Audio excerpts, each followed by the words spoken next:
Hola mi gente, te habla Broadway Joel, la voz del boxeo dominicano. Y wow, anoche fue la parada dominicana y tuve un evento después de la parada dominicana donde estaban ahí boxeadores, gran boxeador como el único campeón mundial que tenemos en Carlos Adames, La Cabra, el GOAT, el mejor dominicano de todos los tiempos, Joan Guzmán estaba ahí, Edwin de los Santos, ya ustedes saben que lo que con él, Henry Cedeño, rankeado número 11 en el OMB, campeón en del Intercontinental, la 140, estaban ahí presentes apoyándome a mí, apoyando el movimiento, ¿tú me entiendes?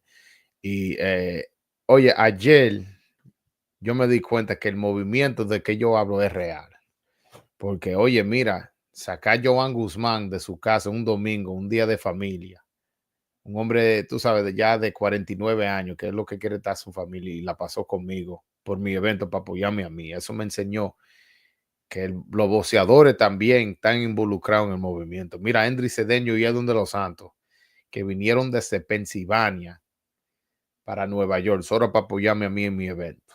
¿Tú me entiendes? Una vaina bacana. También Caballo vino desde República Dominicana, solo para mi evento.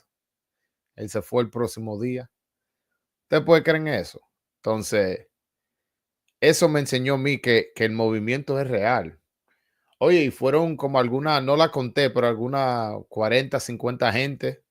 ¿Tú me entiendes? Yo tenía una área grande y llevamos 40 gente, 50 gente más o menos por ahí. Y se dio bien, se dio bien. Eso fue una vibra bacana. No hubo ni un problema, ni una incomodidad. La comida estaba buena allá en Puerto Plata, allá en Woodhaven, la gente que vive en Nueva York, que viven en Queens, que está buscando a dónde jugar billar, a dónde ir a cenar, a dónde ir a tomarse un trago, que hay un bar ahí. Ese lugar está bacano, un lugar limpio, sano, y la pasamos súper bien. Oye, y a mí lo que me gustó que cuando yo estaba en la tarima, yo salí con una canción del Químico, una canción que se llama El Knockout, que él está hablando de los raperos dominicanos. Y salí con esa canción y yo, oh, man, yo estaba en mi mundo, yo estaba en mi mundo. La disfruté mucho, mucho, mucho. Tú sabes, como yo lo voy a sacar más tarde, todavía estamos editando, estamos poniendo la vaina bien para cuando salga a las redes y salga a YouTube, esté todo editado bien. Pero sí, yo estoy que no puedo esperar que esa vaina salga, porque en verdad se dio muy bien el evento y la gente que no podían ir se perdieron un show bueno, un show muy bueno. Hoy, desgraciadamente, Román Polanco no pudo ir porque tuvo una emergencia y no fue, desgraciadamente, que él siempre estaba diciendo que sí que iba, anunció en sus redes, me puso de colaborador para mi post y, o sea, apoyó promoviendo el evento, pero se le presentó una emergencia y no pudo ir, desgraciadamente.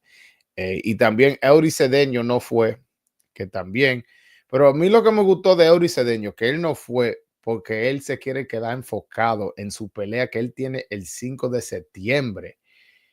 Y esa fue una excusa tan buena para mí, porque en verdad eso me está enseñando que él está dedicado y está enfocado en el objetivo y es ganar y es ser campeón mundial. Y si él está moviéndose mucho con una pelea pendiente, se puede desenfocar y él decidió no. Y entonces me encantó escuchar eso porque dice que el mío está enfocado muy, muy bien.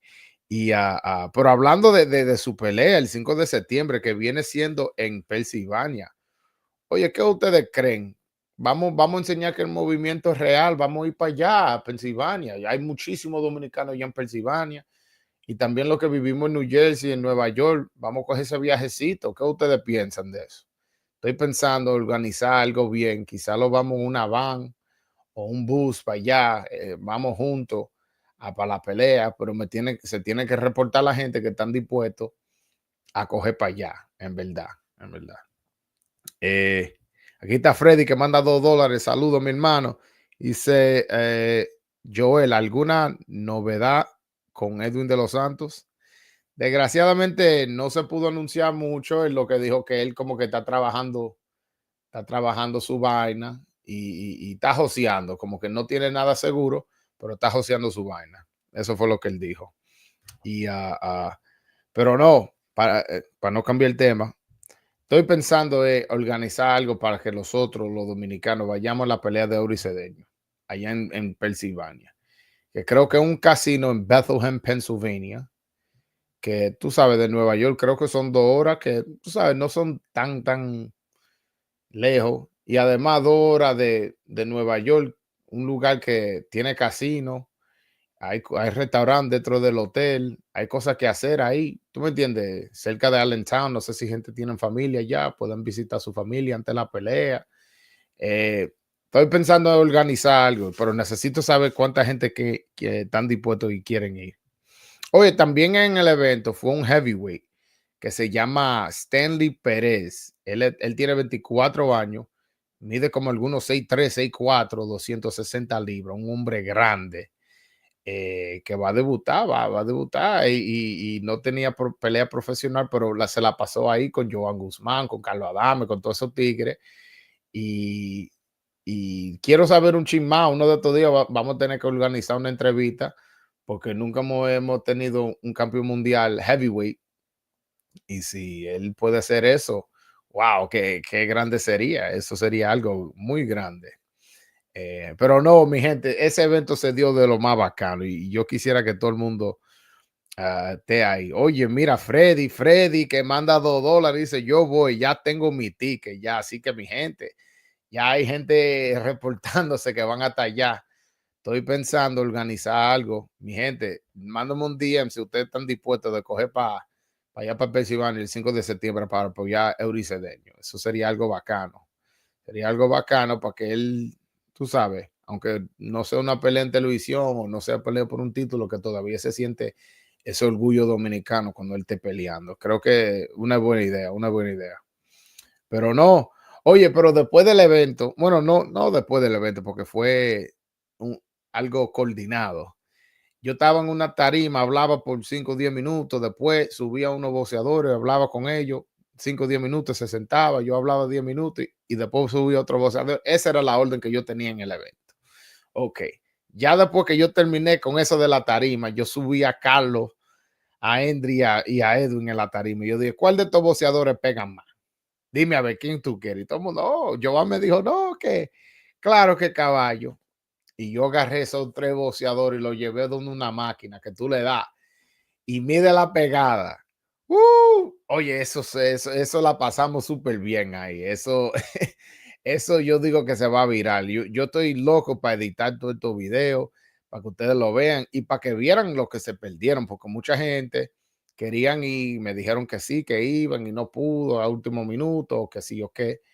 Pero no, me encanta, me encantó cómo se dio. Todo el mundo que fue se la disfrutó.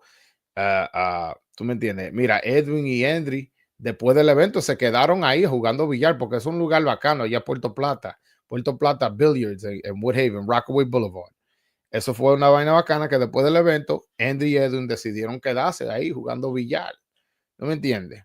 Y lo que más me gustó de los boxeadores que los 4, Joan, Caballo, Henry, Edwin, los 4 estaban humildes.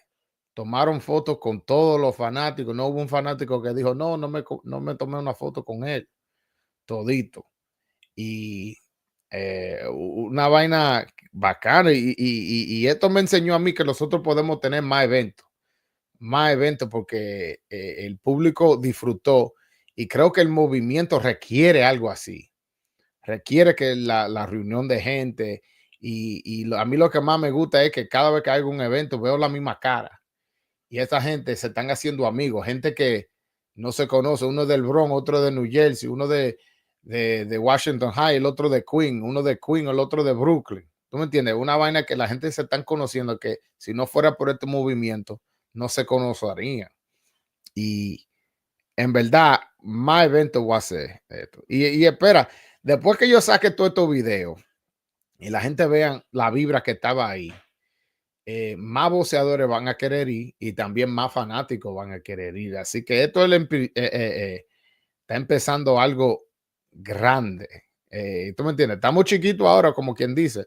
40, 50 gente en un evento es un éxito, claro, pero uno también puede decir que no fue una cosa grandísima, que wow, llené la casa entera, tampoco así, pero me enseña que tiene mucho potencial este movimiento. Ahí se vendió, tú sabes, camisas de Dominican Boxing, ahí se vendió la gorra, se vendió guillo, chaqueta, hoodie, eh, de todo un poco. Se rifó un guante firmado por Edwin, Endry, Caballo y Jovan.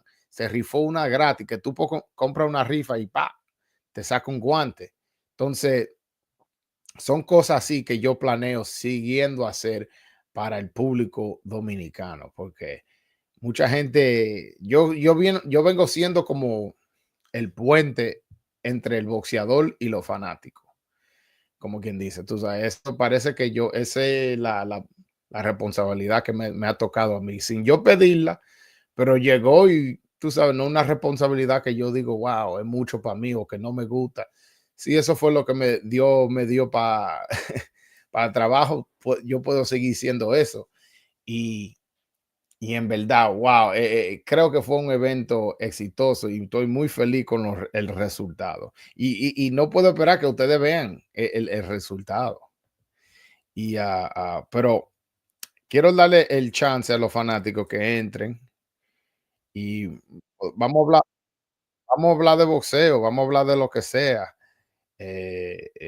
Si usted estaba en el evento, que hablen del evento. Si tú tienes una pregunta del evento y no estaba ahí, también.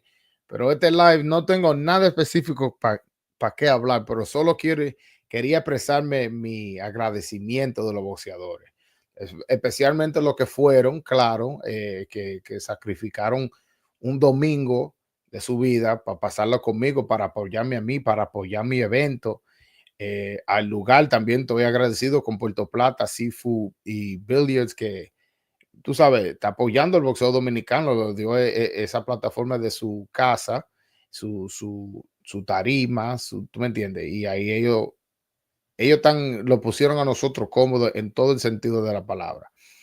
Y I can't wait for the next event. No, no puedo esperar para el próximo evento, porque yo sé que el próximo va a ser más grande y después vamos a seguir otro más grande, después otro más grande y tener tanto éxito en mi primer evento fue algo que me motiva más para el próximo, en verdad, en verdad.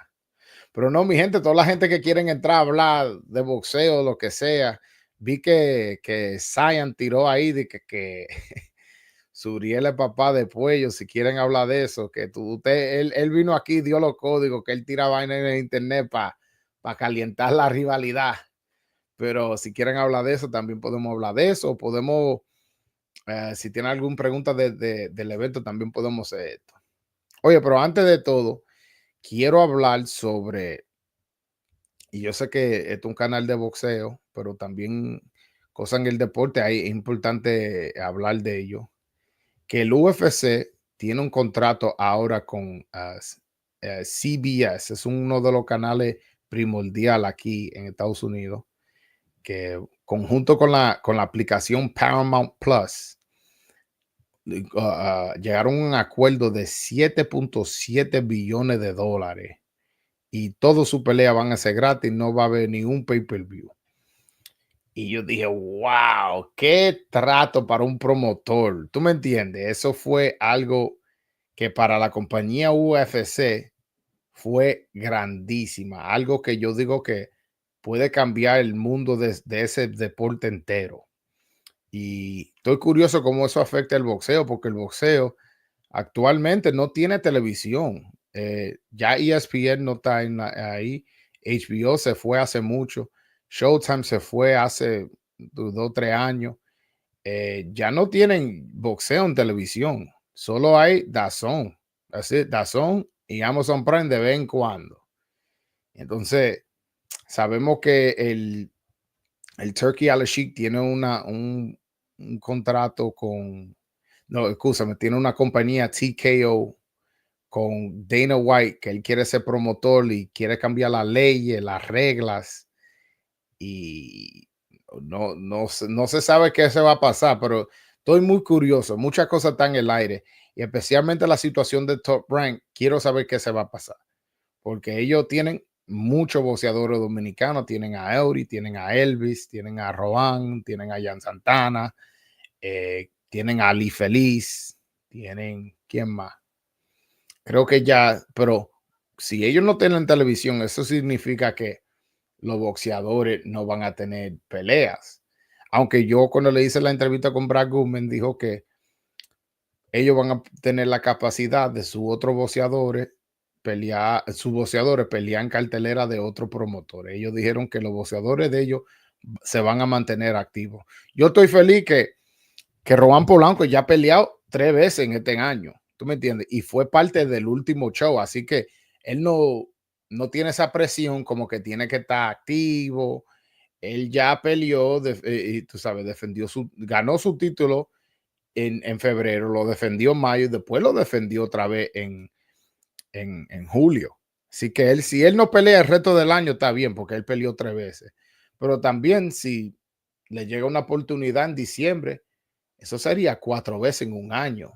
Y eso es algo que se ha pedido mucho del boxeo, que mucha gente dan su queja, que los boxeadores nada más pelean una doble al año. Y Roban, que está sonando duro, eh, oye, él ha cogido esto de YouTube y casi todos los canales hispanos tienen obligado que hablar de él por cómo él da entrevistas, cómo él se expresa y también toda su actuación. ¿No? Él no es solo de boca, ¿tú me entiendes? Él ha enseñado que él habla así por una razón y tú me entiendes, a él le está yendo bien haciendo eso. Entonces, estoy feliz que él no es uno de los peleadores que tiene que buscarse una pelea, así como vamos a poner Elvis Rodríguez. Elvis Rodríguez perdió en abril, desgraciadamente, aunque yo no pensé que él debió de perder esa pelea, pero el resultado es resultado. Eh, tú sabes, él como que me preocupa un ching. Como, I don't know. Peleó en abril, sufrió una derrota, no peleó antes de que se acababa el contrato de ESPN y Top Rank. Y Top Rank no tiene televisor. La carrera de él como que me preocupa un chin por la situación de la televisión. Ahora con Roald no me preocupo tanto porque, repito, ya le ha peleado 3 veces, ya no creo que han salido los nuevos rankings, pero me imagino que él va a estar rankeado entre los top 3 en la división, en el OMB. Y tú sabes, si ya con 3 peleas, eso es mucho, porque uno también tiene que recordar que esta gente no son máquinas, son 3 campamentos que él hizo, 3 campamentos de sparring, de esto, que lo otro. Y tú sabes, no va a haber una pelea que tú no vas a coger aunque sea un golpe a la cara. Y tú sabes, como dice Joan Guzmán, los golpes no son vitaminas.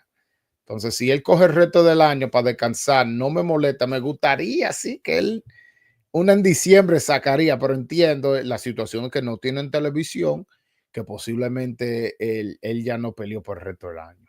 Ahora, Jan Santana, creo que con él tener también a Miguel Cotto como promotor a las peleas allá en Puerto Rico, él puede, tú sabes, mantenerse activo así, así como Auri Cedeño, que está con Top Rank, pero también está con Kings Promotion, pelea este 5 de septiembre en una cartelera de Kings Promotion. Ahora que no esté en televisión, ok, claro, uno le gustaría que él tuviera en televisión, pero lamentablemente no tienen televisión, entonces lo van a mantener activo en una cartelera en Pensilvania, que con Dios adelante vamos a tener un par de dominicanos ahí con su bandera representando.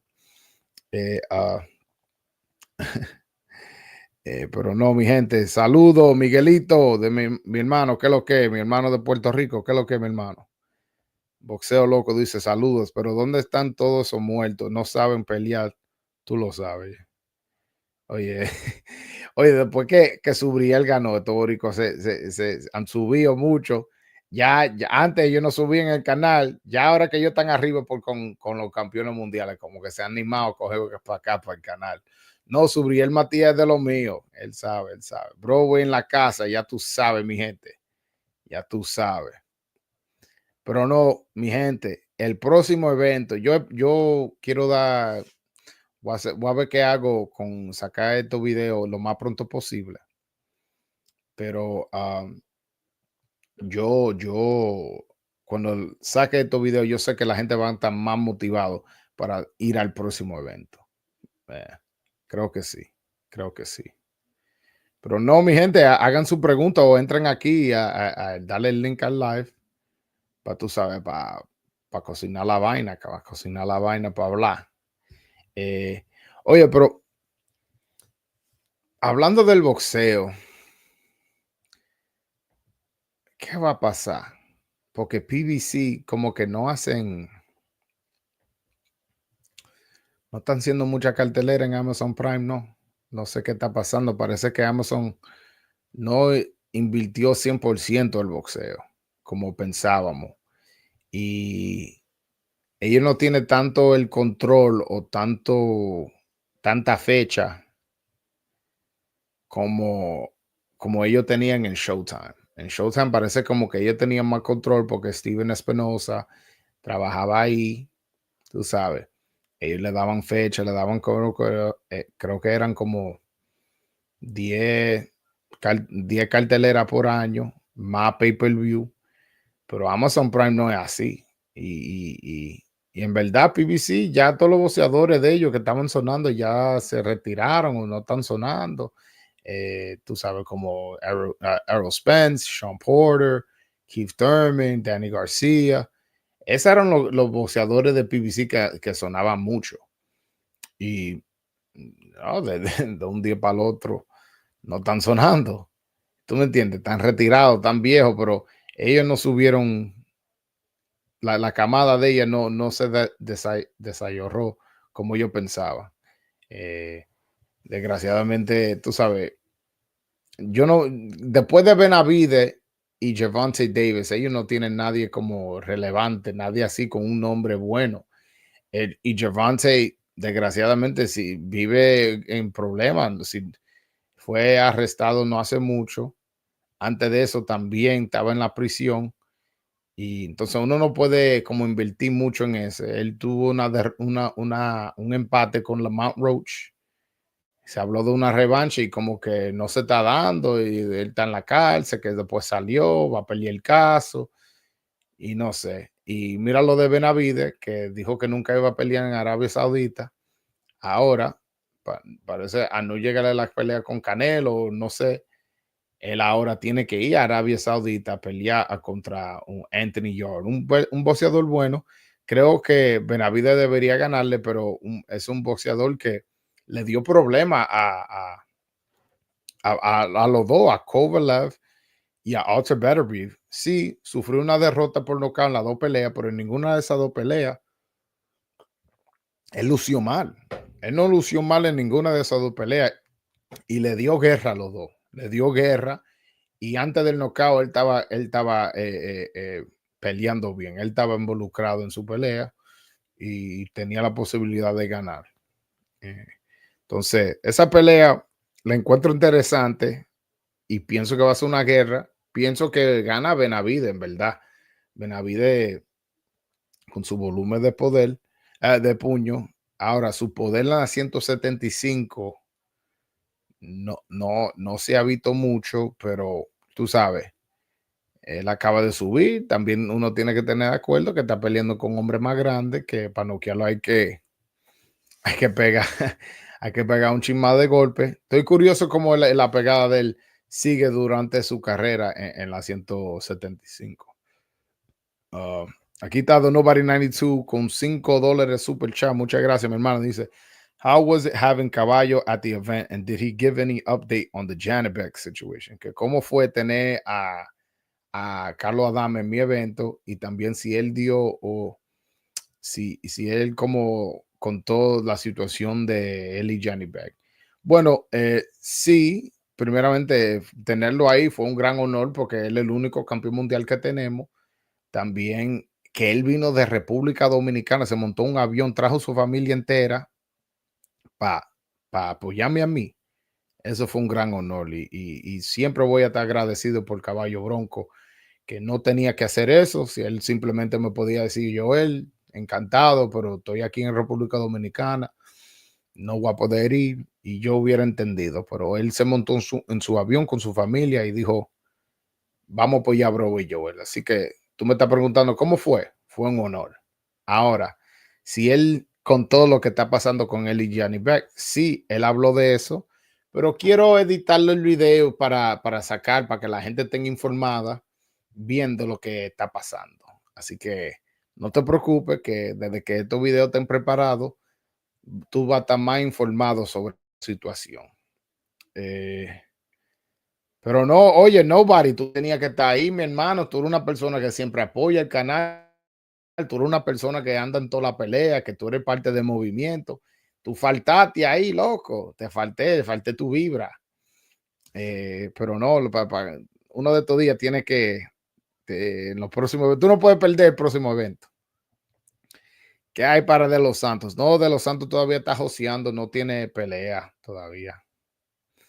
Eh, The Nobody 92 manda $5 otra vez. Muchas gracias, mi hermano. Dice, I hope Puerto Plata continues to be the home of Dominican boxing for the next event. That spot looks fire. Que él dice que ojalá que Puerto Plata sigue siendo la casa del boxeo dominicano para el próximo evento, porque ese sitio se ve bacano. No, oye, mi gente, ese sitio es limpio, bonito, la mesera durísima. Eh, una tarima, tienen música, tienen juca, tienen comida, tú sabes, si tú quieres beberte tu trago también, hay billar, hay la cosa que tú le das un puño, te mide la pegada, también hay una vaina que tú le metes $1 y es, si tú estás ahí con tu pana o con una novia, que tú tira ahí para contar quién mete más basquetbol. ¿Tú me entiendes? Una vaina bacana, una vibra, hasta mesa dominó tienen. Ese lugar me encanta a mí, me encanta. Aparte que la comida es buena, pero la vibra de la gente que trabajan ahí, eso se dio bueno, bueno, bueno, bueno, bueno. Yeah. Sí, dice, eso del kilo ahí y la comida a otro nivel. Sí, no, la comida estaba buena, la comida estaba buena. Diablo. Dice, ¿cuándo pelea Edwin de los Santos? Ya va para 3 años sin pelear. Eso no es bueno para un boxeador. No estoy de acuerdo. No creo que van para 3. Creo que estamos en 2 años. Que no, en noviembre creo que él da 2 años sin pelear. Pero desgraciadamente él tenía una pelea pendiente. No es que él estaba sentado, él tenía una pelea pendiente con Keyshawn Davis, hizo su campamento, hizo su peso, pero el otro boxeador no fue disciplinado, no hizo el peso y él no pudo pelear ahí. Así que no, también tenemos que ponerle contexto a eso, que él no pelea en 2 años, escúchame, pero uno de ellos, cuando él tenía una pelea fija, no se dio porque el tipo subió casi 4.5 libras. Diablo, loco. Tú sabes que para faltar peso por 4.5, él no intentó hacer peso, él no ni intentó. Eh, no, no, yo estoy de acuerdo que él debería pelear uno de estos días, 100%. De los Santos se cortó la pierna a no pelear con Keyshawn. No, no estoy de acuerdo, porque él hubiera peleado con Keyshawn y que Keyshawn lo noquea teniendo tanto peso. ¿Tú me entiendes? Ahí tú pierdes el valor, mucha gente ahora te están cogiendo de relajo. No, buscan una pelea así para noquearlo otra vez. Yo creo que él hizo lo correcto. Tú falta el peso por tanta libra y no intentar de bajar el peso, que dicen que te vamos a dar 1 hora o 2 para rebajar la libra y tú dices que no. Y especialmente dice que de un de los Santos que él y su entrenador lo vieron el día anterior y que él estaba en 139, que significa que él ni intentó de bajar más libra. Yo estoy de acuerdo que él que él no debería coger esa pelea en ese momento. Yo estaba de acuerdo, especialmente cuando se está negociando una cláusula de reeditración y el tipo te dice, no, que yo no voy a coger contrato de reeditración, tú vas tú vas a pelear así y te voy a pagar para que te calles. Entonces, como que demasiado tigueraje, como que vinieron con demasiado tigueraje y demasiado como arrogancia, que no, que tú vas a coger este dinero y no hay cláusula de revancha ni cláusula de reeditración, nada de eso. Usted va a pelear por más dinero y ya. No, entonces tú dices, no, es así. No, pues vamos a jugar esta ficha. Y no peleo, me dan mi cheque, tú pierdes mucha credibilidad con tu comunidad, con el alcalde de esa ciudad estaba ahí promocionando la conferencia, en el pesaje, que la compañía tuvo que devolverle el dinero a toda la persona que quiso su dinero para atrás. Y después de la pelea, ellos cometen cetollo que el hermano que le ganaron, él y el otro hermano fueron a atacar al que le ganó. Una vaina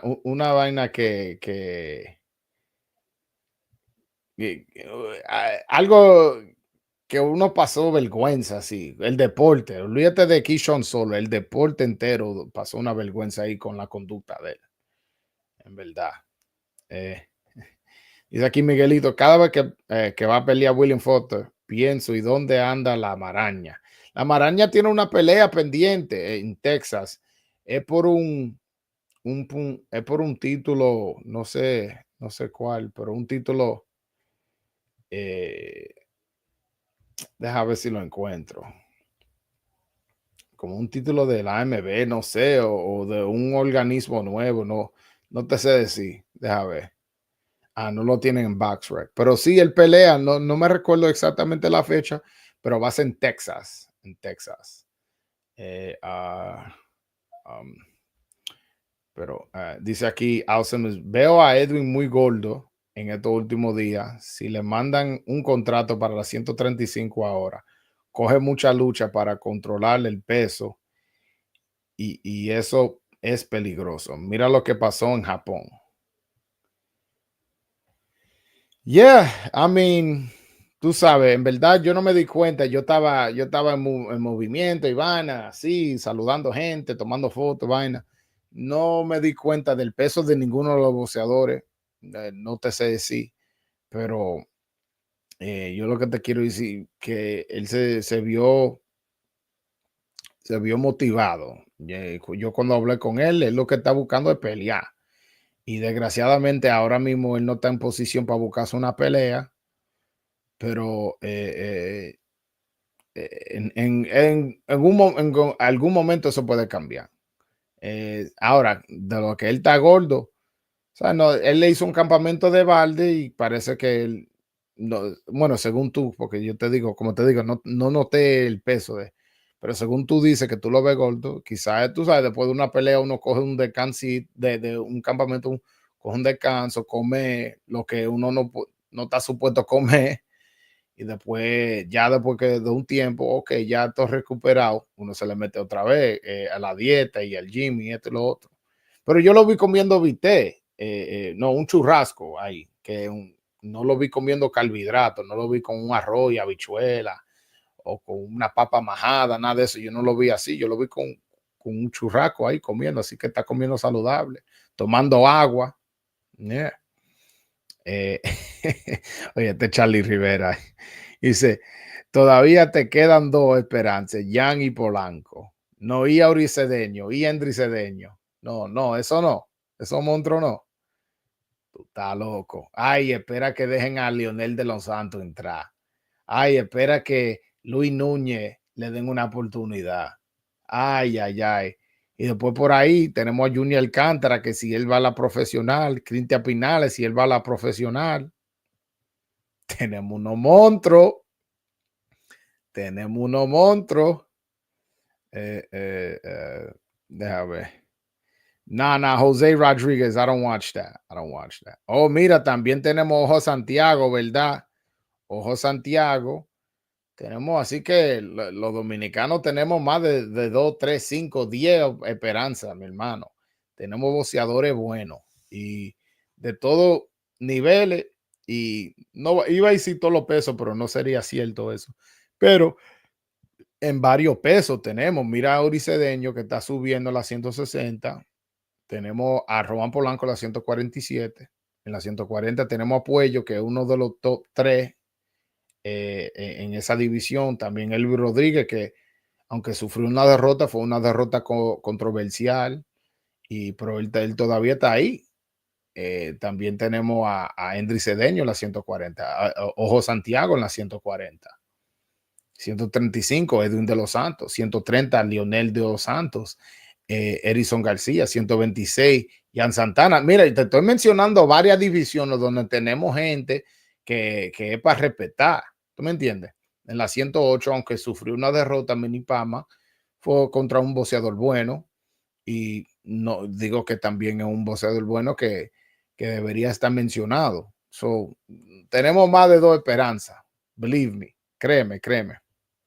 Eduardín de los Santos va a debutar con Freddie Roach. Él debería de ir a entrenar con Héctor Bermúdez. Freddie Roach está muy viejo y cuando se complicó la pelea, no va a hacer ajuste. No es cierto que él esté entrenando con Freddie Roach. Su entrenador es Marvin Zamudio, que normalmente es asistente de Freddie Roach, pero en esta ocasión el entrenador de Eduardín de los Santos es Marvin Zamudio. Yeah, dame un segundo, mi gente. Pero no, pero to Elvis Rodriguez is one-dimensional fighter. He isn't championship caliber. Que él dice que Elvis Rodríguez nada más tiene, como que nada más puede ser una cosa y no es calidad de campeonato. No estoy de acuerdo, que sí que tiene que ser ajuste. Estoy de acuerdo, en verdad he mencionado varias veces que me gustaría verlo con un entrenador nuevo. Pero que no es calidad de campeonato, no estoy de acuerdo. No estoy de acuerdo. Él sí es, él tiene pegada, él tiene habilidades. Y si tú ves su pelea de amateur, él tenía boxeo y vaina, él se movía. Y claro, yo sé que cuando uno va a la profesional, uno hace ajuste, pero creo que hizo demasiado ajuste, como que perdió un chin de la escuela dominicana que él sabe hacer. Y cambio de cambio de entrenador, creo que se requiere ahí. Creo que se requiere ahí. Ah, dice aquí José Rodríguez, dice, what do you think Jan Paul versus Jan Santana? You keep it 100. Que yo creo de una pelea con Jean Paul Rivera con Jan Santana. Mira, para serte sincero, yo nada más he visto a Jean Paul Rivera pelear una vez. Me gustó lo que vi, pero ya yo he visto como 5 o 6 peleas de Jan Santana y nada más veo una pelea de Jean Paul Rivera. Creo que no es justo yo comparar de que a quién yo creo que va a ganar, porque yo, aunque me gustó lo que vi de Jean Paul Rivera, tengo que ver más pelea, porque, no, cuando él peleó con este estilo le hizo dificultad. No, que él se cansó en esta pelea. No, que ganó en primer asalto en esta. ¿Tú me entiendes? Un ejemplo para comparar cómo él se ve. Tip Bayless. Tip Bayless, what's up, my man? You could, yeah, we talking that Dominican boxing talk. Yeah. We definitely are. John Paul fighting the 22nd of this month, que John Paul va a pelear el 22 de este mes. No, yo lo voy a tener que chequear porque en verdad ya se me olvidó. Creo que él peleó una cartelera de Endry.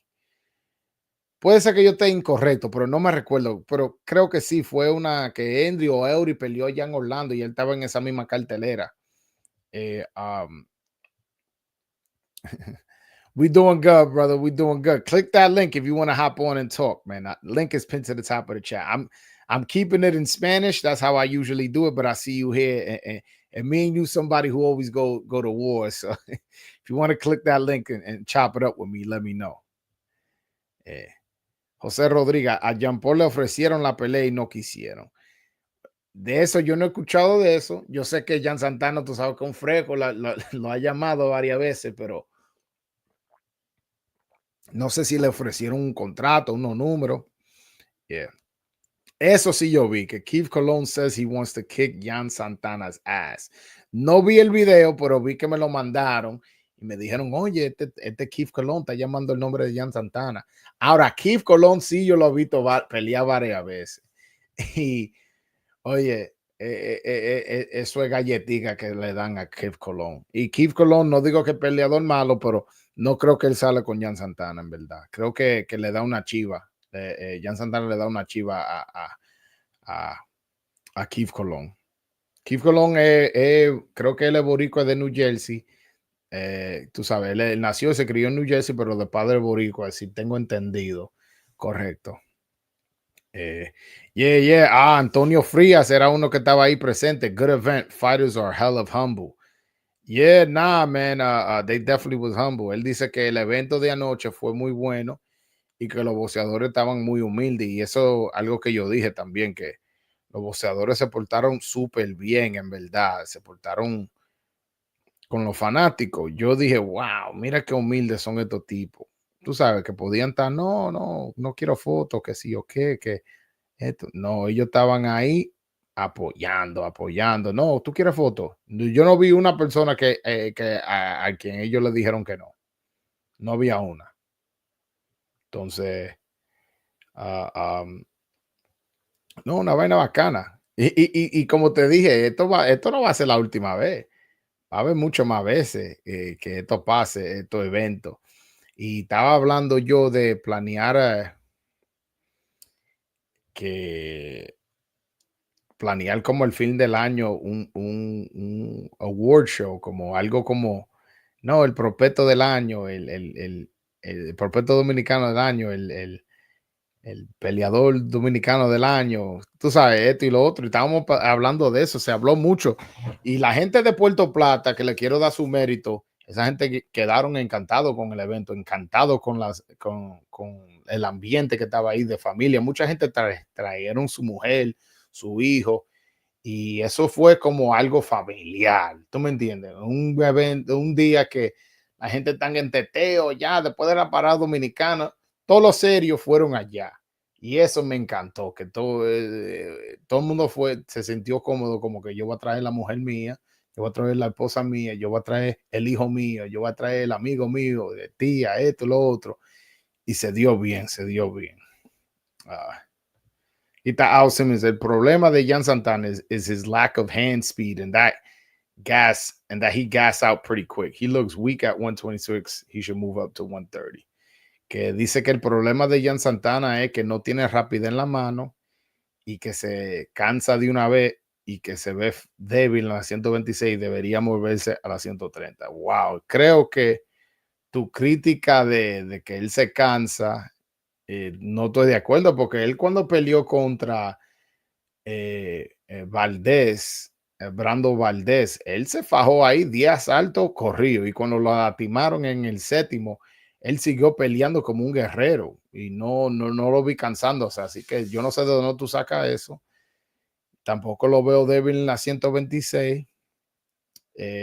Ahora que tú dices de la rapidez de mano, eso es algo que yo digo yo que cuando yo lo vi en persona y Shushu Carrington peleó en esa misma cartelera, yo vi que claro que Shushu tenía la mano más rápida. Ahora que tiene más talento, más pegada, más IQ, porque el boxeo no se trata de algo, de una cosa.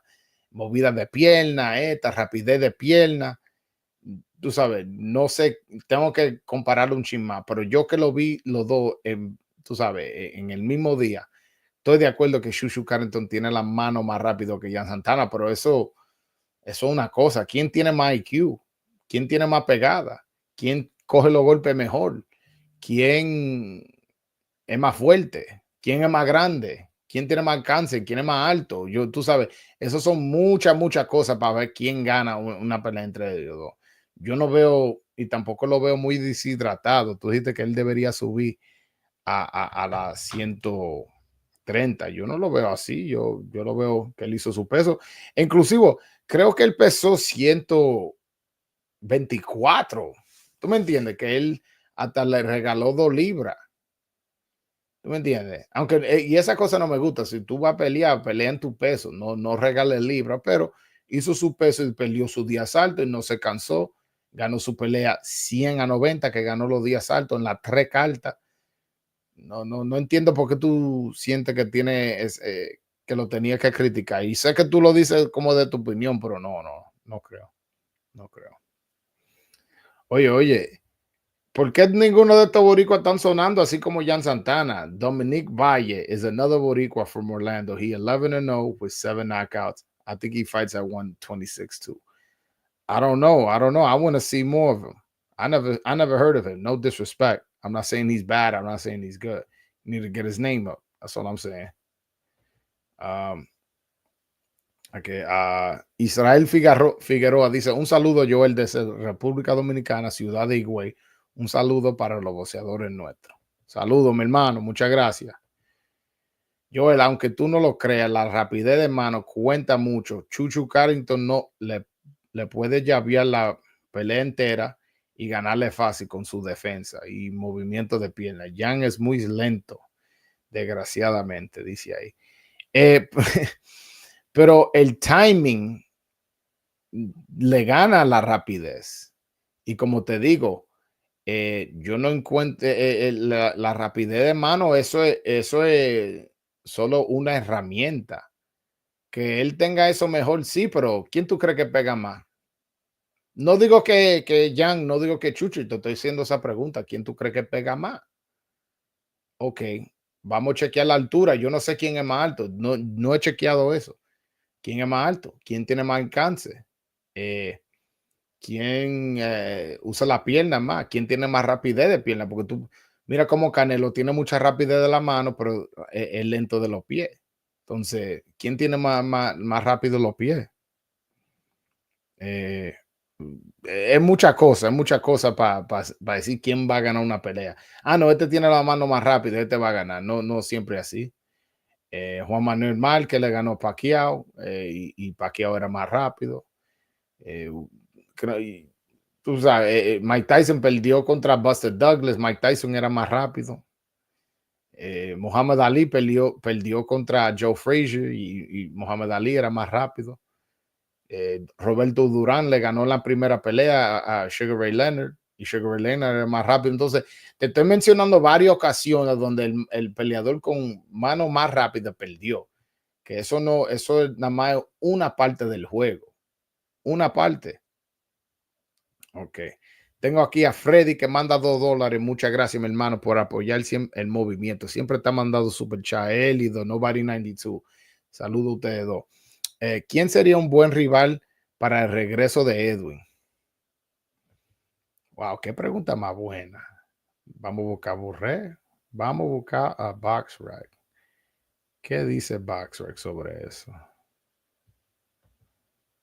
¿Qué dice BoxRec? Vamos a ver. Saúl Abdulayev, estuviera bien. ¿Cómo es? El Dennis Berenchek, el que perdió el título ante Keyshawn Davis, sería buena. Josh Padley, el que peleó con Shakur Stevenson, sería buena. Iba a decir Miguel Bichel, pero coño, Miguel Bichel creo que está acabado. Aunque tú sabes, una pelea para volver, que tiene un nombrecito, que él se busca su chequecito. También no está tan mal. Deja ver. Gabriel Flores. Ya, te mencioné un par de nombres ahí, hasta Yoshino, el que perdió contra Shakur Stevenson, también ese sería bueno. No puede ser una pelea muy fuerte, en verdad. Digo eso, no puede ser una pelea, no, que lo vamos a tirar con Gervonta Davis, con Shakur Stevenson, sé que está retirado, por un ejemplo, y Lomachenko. Yo creo que él tiene que pelear una, quizá dos peleas contra peleadores. No va a decir muerto, va a decir mediocre. Peleadores más o menos.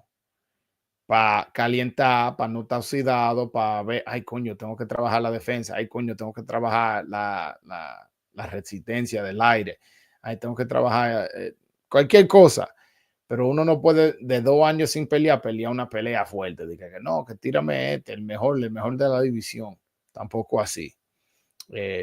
Aunque él ha mencionado que él quiere pelear con Lamont Roach. Lamont Roach actualmente no tiene oponente porque su oponente con quien él iba a pelear en Gervonta Davis no sé qué se le está haciendo. Él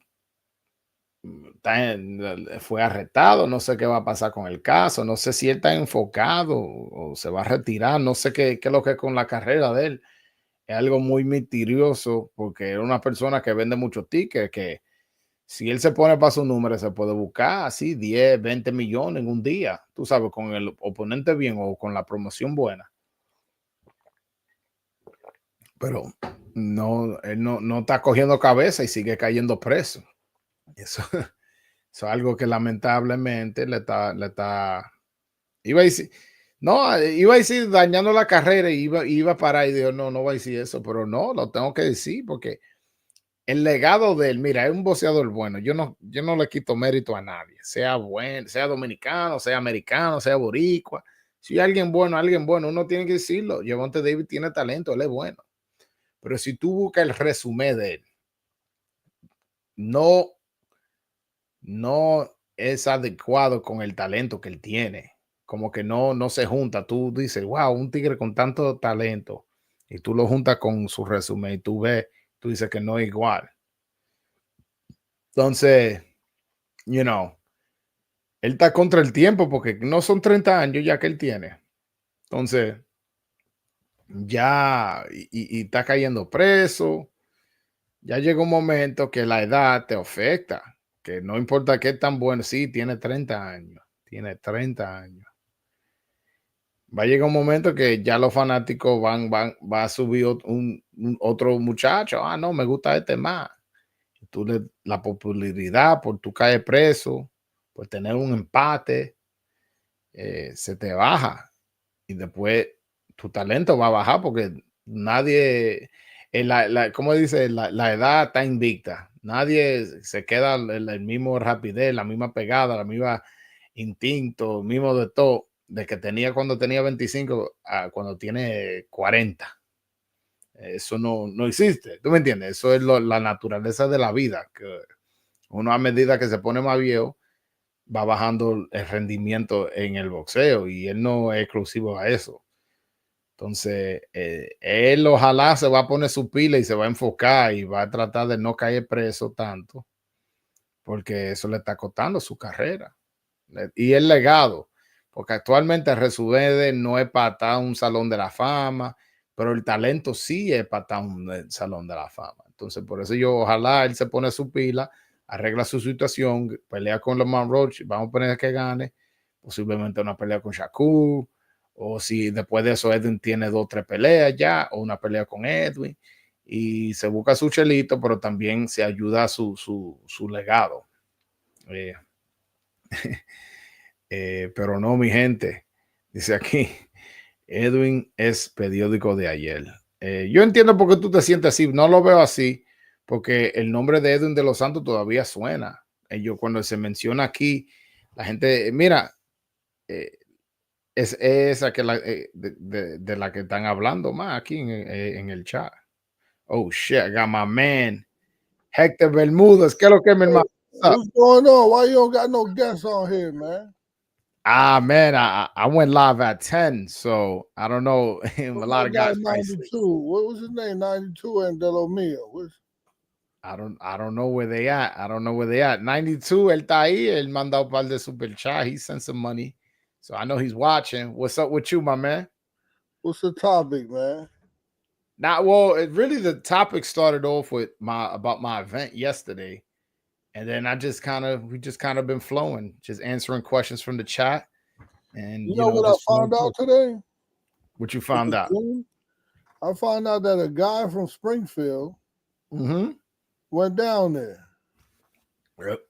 Yep. Well, a guy that I met in your gym, a guy from Springfield, came with his girlfriend and supported Oh yeah. Dominican boxing. Yep. That was fire, man. That was fire. You know, I had people come from Massachusetts, people come from New Jersey, people come from Westchester, people come from Bronx, from Washington Heights, from Brooklyn, all the Queens, all the way to Queens, and support the event. So that shit was definitely dope. You should have went, man. You really should have went. You should have been there. Yeah, I got shit to do. I ain't mad at that. I ain't mad at that. I got my I man. gotta create more champions. Huh? Orlando Flores sends $2 super chat. La voz del boxeo dominicano. Saludo. Muchas gracias, mi hermano. Orlando Flores, is he a boxer? Orlando Flores? I don't think so. I don't think so. Why? You name sound familiar? Yeah.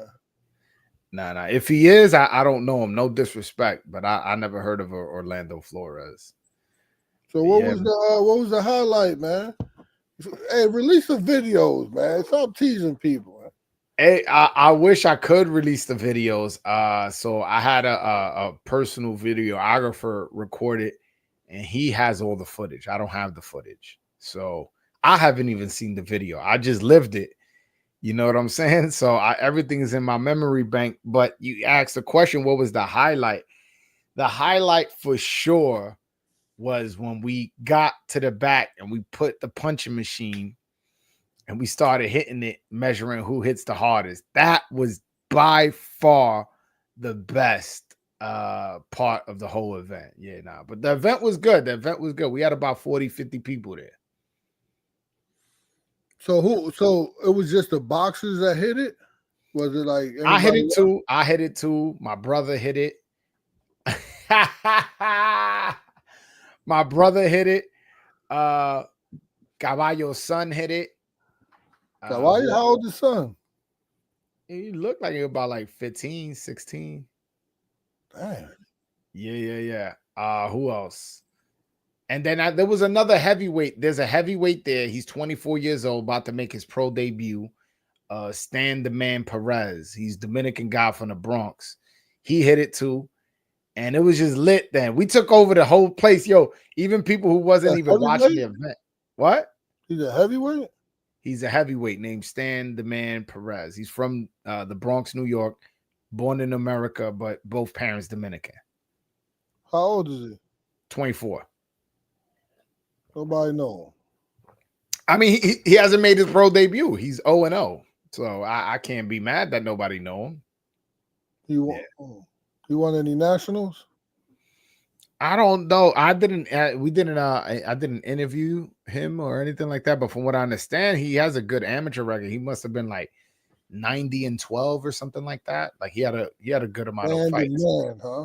Stan the Man Perez. Allegedly, he's the best Dominican to come out of the Bronx. I think that's what he's trying to take. But hey, man, he's about 6'3", 6'4", about like 260, a big boy. So I'm curious to see. I don't know if he's good or not. I'm not here to promote and say, yo, y'all got to support this dude. Is super nice. It would be dope to, just support him just off the strength that he's, coming to my event, supporting me, is Dominican, showing love, so I'm curious. He has me curious as to how good he is. I got to see him fight though. How many Puerto Ricans in the chat, man? Let's see what my Boricua brothers have, man. We about to take over Dominican boxing here, man. Man. I know Charlie Rivera's Puerto Rican, Jose Rodriguez Puerto Rican, Miguelito's Puerto Rican. Miguelito was good with it. Yeah, but hold on. You got Dominicans in the chat too. No venga con esa vaina de que trying to take over, bro. Relax yourself. We on top right now. We gotta talk our shit. Look, yo, coach. Look, all the Puerto Rican flag. Otro boricua aquí. All the Boricuas on his 92 Boricua. Nah, he Dominican. Oh man, my man Antonio Frias says, stop asking for Puerto Ricans when the Dominicans made you. Man. You got a point there, goddamn it. Nah, but yo, honestly, Dominicans, we run boxing, bro. Let's just keep it real, man. Look, Nesta Gibbs, Dominican. He one of the biggest channels. Me, Dominican. I'm not gonna say I'm one of the biggest channel, but I do have somewhat of a good rapport with the Dominican Republic. And then you got Punch Drunk, also Dominican. Ring IQ, he has his lane, also Dominican. Like I don't know none of these people but Ness and you. You don't know Punch Drunk? No. Oh, wait. Punch Drunk, he always with Teofimo. He covers a lot of Teofimo content. Yeah, Boricuas, man, put the flag up, man. These dudes is taking over here. Look at yeah, man.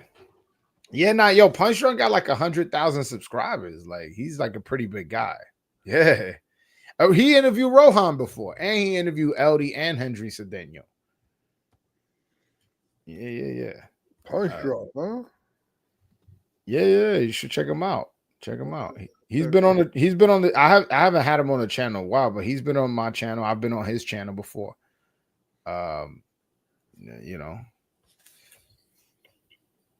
Yo, I got my Mexican man over here. Shout out to Mexico, man. Definitely shout. I love Mexican fans, man.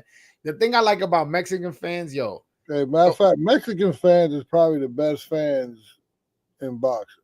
Yeah, the thing I love about Mexican fans is they be, a lot of them be unbiased. You know, you got some, just like any other country have their biases. You have some guys, but like a lot of Mexican fans, they keep it real. They be like, nah, this Dominican guy should win, this American guy should win, this Puerto Rican guy should win. Oh, nah, this time the Mexican, like usually when Mexican fans, you got these guys going to war with the flags, man.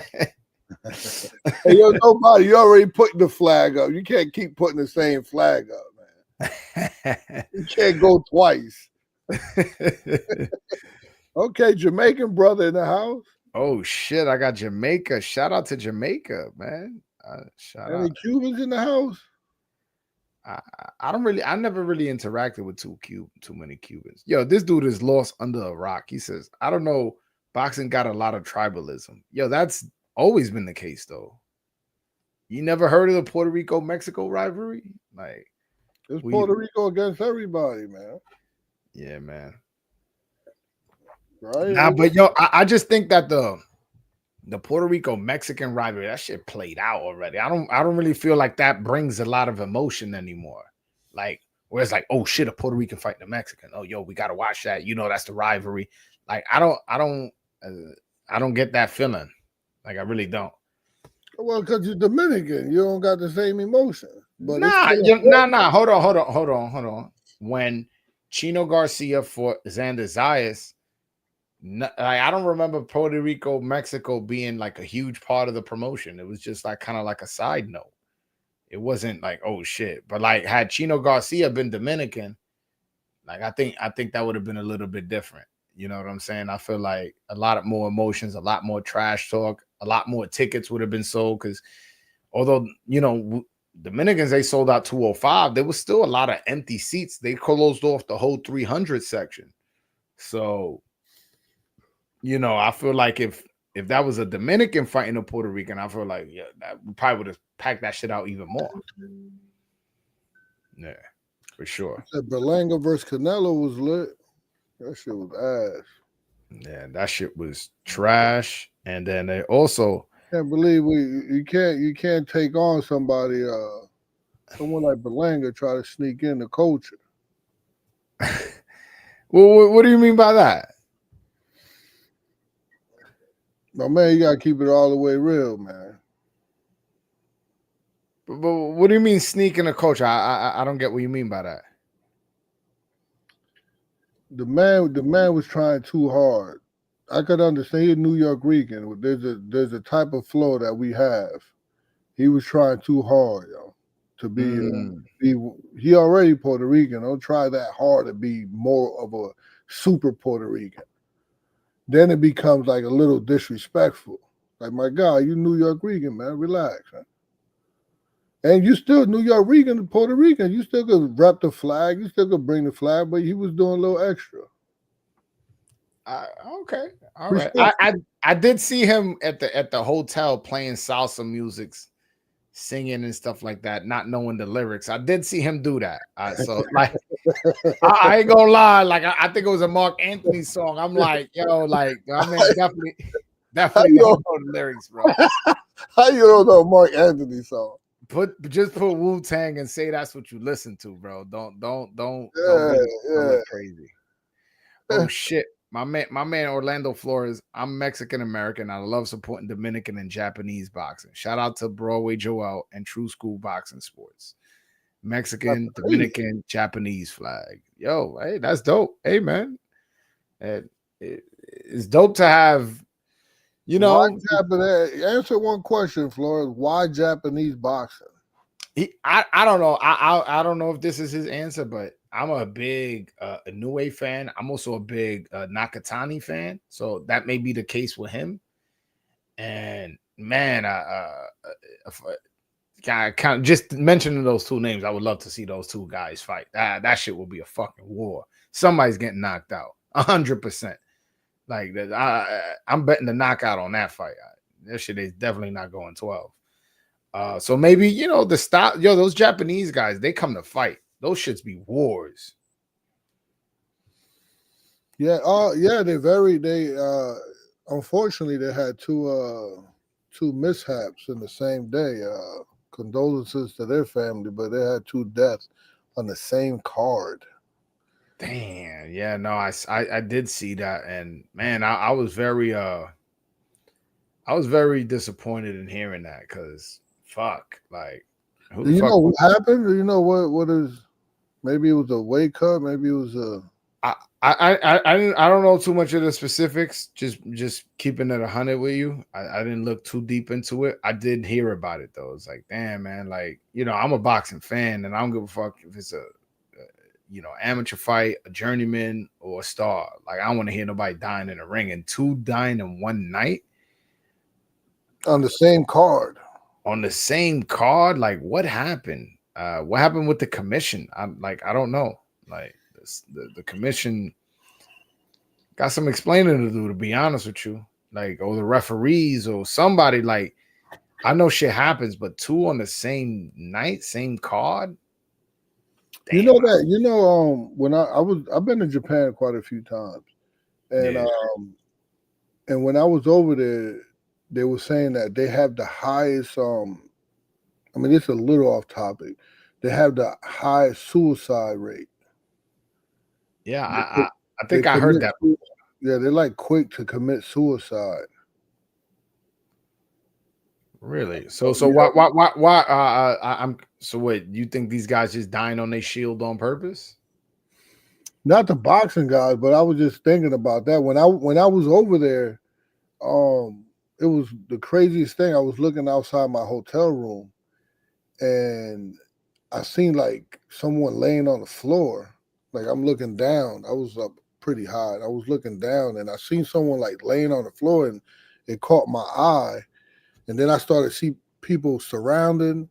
And then I see somebody come with like a board, like to like protect the body, and they just like committed suicide. Just like I was at the window. I went to the bathroom, and I came back to the window. It was already somebody there. Yeah, and it was weird. And that's when I found out like they do that a lot. And it's like kind of like one is like, I don't know if it was like a pride thing or they're very proud. You see how they fight in the ring. Yeah. If I'm not mistaken, like the samurai, which comes from Japan, would kill himself to not let his opponent kill him. So like, let's say they're battling and they realize like they're about to lose and they're about to die. They'll kill themselves before the other guy, just to like take that away from his opponent. So I'm not sure about that, but that is something I believe I read somewhere, and I didn't know that there was a correlation between. I didn't know that suicides were high in Japan. I got the Nobody 92 with a $2 super chat. He says Raymond Ford versus Abraham Nova. Who you got? Ooh, he put you on the spot there. I like I'm not like a huge gambler, but I like winning boxing bets. And I always like put together like these huge parlays, like, and I try to call out the rounds, and I always like come close. I always lose it by one or two. Sometimes I hit those big ones, but I do like try to rob the bank. And unfortunately, one of my lock picks is Ford. Really? Yeah. Oh man. I just think Nova really didn't know about this fight till not too long ago. He had like maybe a month. Because remember, Ford was gonna fight somebody else, and then they fell off. Yeah. Is Nova the type to stay in the gym, like or stay ready all the time, or is he the type that when he got a fight, Well, he's in the gym, recently, when he don't, I he's don't out? know. So he's been living in Dominican Republic, and this is Really? like I didn't know that. Okay. first of all, he's Dominican, and this was, I think we mentioned this before, that Samson is quick to want to turn a motherfucker from being Dominican to want to be Puerto Rican, and Yeah. I'm sure that's what's going on with a lot of these Dominicans that's living in Puerto Rico. You know, it used to be like that. You know, now that you see that Dominicans is supporting a little bit more, they should tell Samson to kick rocks. You know?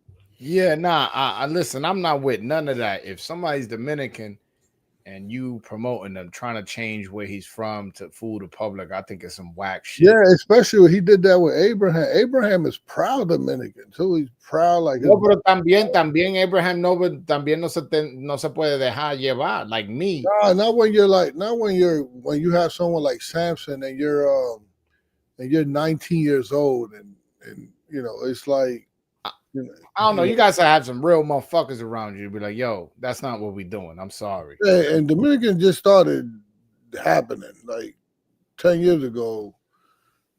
Yeah, nah, but still, I've still come to the opinion that I don't know, like somebody not gonna make me tell the world I'm Puerto Rican. It's better promotionally. It may be better promotionally, but that's not what I'm trying to do. Well, Like, I mean, Abraham was born there. yeah, but you made it clear that he was born there, but both his parents is Dominican, or his Yeah. family. No, and he's proud, and he's a proud Dominican too. He ain't. Yeah, and when he speaks Spanish, he speaks Dominican too. Yeah, he's a good dude. He's a good kid. I never met him. I never interviewed him. Yeah, it's gonna be tough. It's gonna be a tough night for him. Hopefully, because just like every other Dominican, the motherfuckers could crack. So Abraham Nova could punch. Yeah, nah, for sure. I'm hoping he could pull it off. You never know. Shit, is this boxing, bro? Fights happen all the time. I have here Freddie with a $5 super chat. Salute to you, brother. Dice, ¿cuáles son las tres cosas que Héctor siente en las que Rohan debe mejorar para ser mejor peleador? ¿Y qué piensa de una pelea entre Rohan versus Matías? ¿Cómo se le gana a Matías? Yo, lo que la gente tiene que entender que yo tengo otros boxeadores que no es Rohan Polanco. Sí, pero ese que está sonando. Tú tienes el equipo nacional allá, con Rodrigo Marté, Giancarlo Pérez, Miguel Brazo Arias, Rohan Polanco. Tú tienes el equipo nacional allá. Tú quieres que pregunten de ellos. Y después lo que viene también, eso es lo que me encojona. Una pregunta. ¿Cuál es tu relación con Junior Alcántara? Que lo vi allá en tu campamento. ¿Qué está pasando? ¿Tú lo estás entrenando? ¿Él sigue allá? ¿Qué se mueve con Alcántara? No, él va a entrenar aquí. He just left. He was here training and y se fue él tiene un mundial. Oh, él va a pelear un torneo amateur. He's gonna fight next. Yeah, nobody like to start trouble. Nobody 92 sends a $5 super chat and he says, Hector, in the last live you said Abraham Nova left you, but he went with Mark DeLuca. Isn't that your assistant trainer? Yeah, you can't. You can't sneak one by nobody. You can't sneak one by him, man. Shout out to Larry. I don't know which one to answer. There was two questions. Let's answer the Polanco one. Let's go back to Polanco. Okay, let's go back. Let's go back. Let's go back. Dice, ¿cuáles son las tres cosas que Héctor siente que Rohan debe mejorar para ser mejor peleador? ¿Y qué piensa de una pelea entre Rohan y Matías? A jab. A jab definitely, porque he needs to controlar el tempo de la pelea y calmar la pelea, porque él se cree, él te puede dar 50 golpes en la cara y si tú le metes una, él cree que está perdiendo and he try to get it back. Yeah. So él tiene que, y eso se puede controlar, esa emoción se puede controlar con el jab, so mejorando el jab. Y otra cosa, como tirando en combinación. Pero teniendo, porque él tira en combinación, pero yo sé que en el momento él está creating en el momento. So, si él puede tener ya como 3, like go-to combinaciones, right? 3 go-to, then it'll suit him better than creating on the spot. It takes a while to create on the spot, which that's a really good thing. But now that he has that, he should have some go-to. I mean, I could go on forever 3 things because he's not perfect, and this is why. I think not even because I trained him, but I think like how can you not like this kid? You say that all the time. Right? I do say it because boxing is my life, and I've been in boxing, and I'm a student of boxing, so I know the history of it. You know what I mean? I know what type of fighters excel, what type of the fans love this. Who don't love someone that comes forward and trying to fight? Hold on, I got a fan calling in. I got Orlando Flores. ¿Qué lo que, mi hermano? What's up? Orlando, you there? I guess not. All right. But yeah, no, listen, I understand exactly what you're saying. Like, he's such an entertaining fighter. He comes forward, he presses the action. Why aren't people more excited about him? I think part of that is there is a lot of people that are not trainers. There are a lot of people that when they view boxing, they're not viewing boxing in the way that I need this fighter to do this. You're viewing it for entertainment value. So, you know what it is, yeah, and this is something weird. A lot of guys root for certain companies, or they root for fighters for different various reasons other than how they fight in the ring. Like, I'm a fan of Inoue. I'm not Japanese. I'm a fan of Bivol. I'm not Russian. I'm a fan of Canelo. I'm not Mexican. Like, I can be a fan of somebody and just like their style. Some guys need an excuse. Oh, he's from my city. Oh, he's Dominican and I'm Dominican. Oh, I like his trainer. I like his style, the way his dress, and he dates this famous Instagram girl. Like, people have different weird reasons as to why they support certain fighters, and I don't think he's an exception. And also, I also don't think the buzz is as hot as it could be because he never fought on TV. It's some type of bullshit that this guy's one of your best prospect, one of your highest, one of your biggest up and coming fighters, and he never fought on the ESPN portion. I thought that was criminal. That especially for the last fight, he's fighting a ranked opponent to defend his title. That he didn't get the opportunity to close out the year. I mean the contract on ESPN. Not ESPN Plus. You know what I'm saying? But I guess he has to earn his stripes just like the rest of them. But hold on, you're not gonna sneak by my man. Nobody 92, man. You slick. Hector, in your last live, you said Abraham left you, but he went with Mark DeLuca. Isn't that your assistant trainer? Talk to me now. Don't sneak by. That guy sent $5 of his pocket hard-earned money. So shit, usually he'll wind up sending 500 by the time By the end of the night, yeah, that's that. He's loyal. He definitely a loyal. He definitely part of the Movimiento for sure. So it was kind of difficult when they both left because the motivation to buying a building that I spent I think I said this before here or the Boxer Voice that I spent every dollar that I had on the building.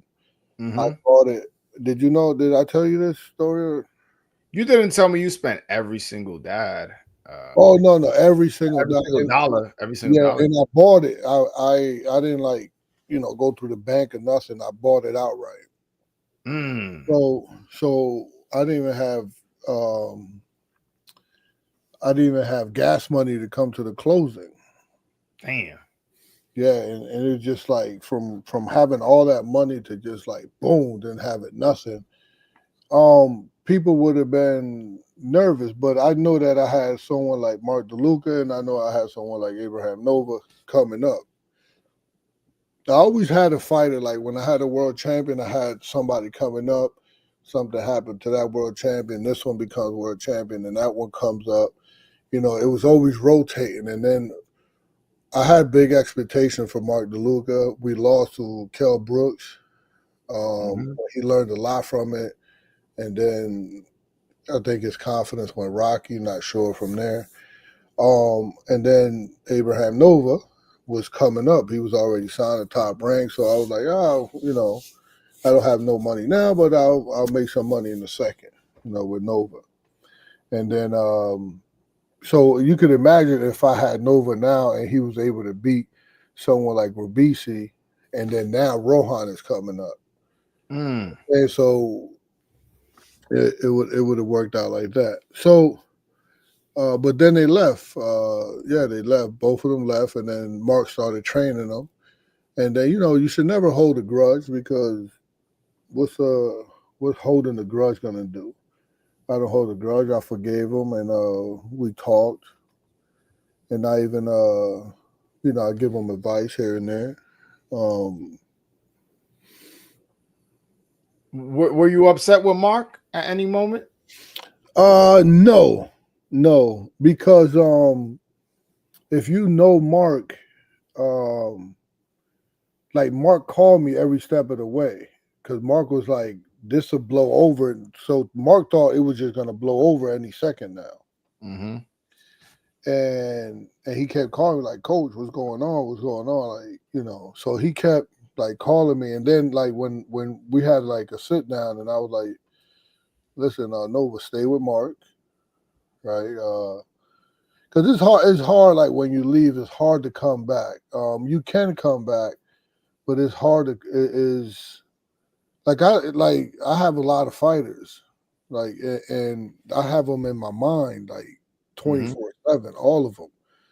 And so when you exit out of my mind, it's like I want the best for you, but I don't want the stress anymore if I don't need it, So actually, that's why I even said that about Rohan one time, and the manager called me. It was like, "What do you mean? What's going on? What's going on over there? What are you talking about? Rohan leaving you?" And I was like, "No, I was making an example." He got nervous. I was like, "No, I was making an example." I was like, "Rohan leave me today. I won't be upset. How you think I'll be upset?" So wait. Gary Hyde hit you up? Yeah. Remember, I was. Yeah. From my video, I know exactly what video you're talking about. Yeah, he was nervous. He was like, "What is going on? Who's leaving? Nobody's leaving. Nobody." That it's so funny. Sometimes I forget, like, people watch my channel, or watch what I post on Instagram or Twitter. Sometimes I forget. Like, it's so funny to me. He really thought you were leaving him. You have an audience, man.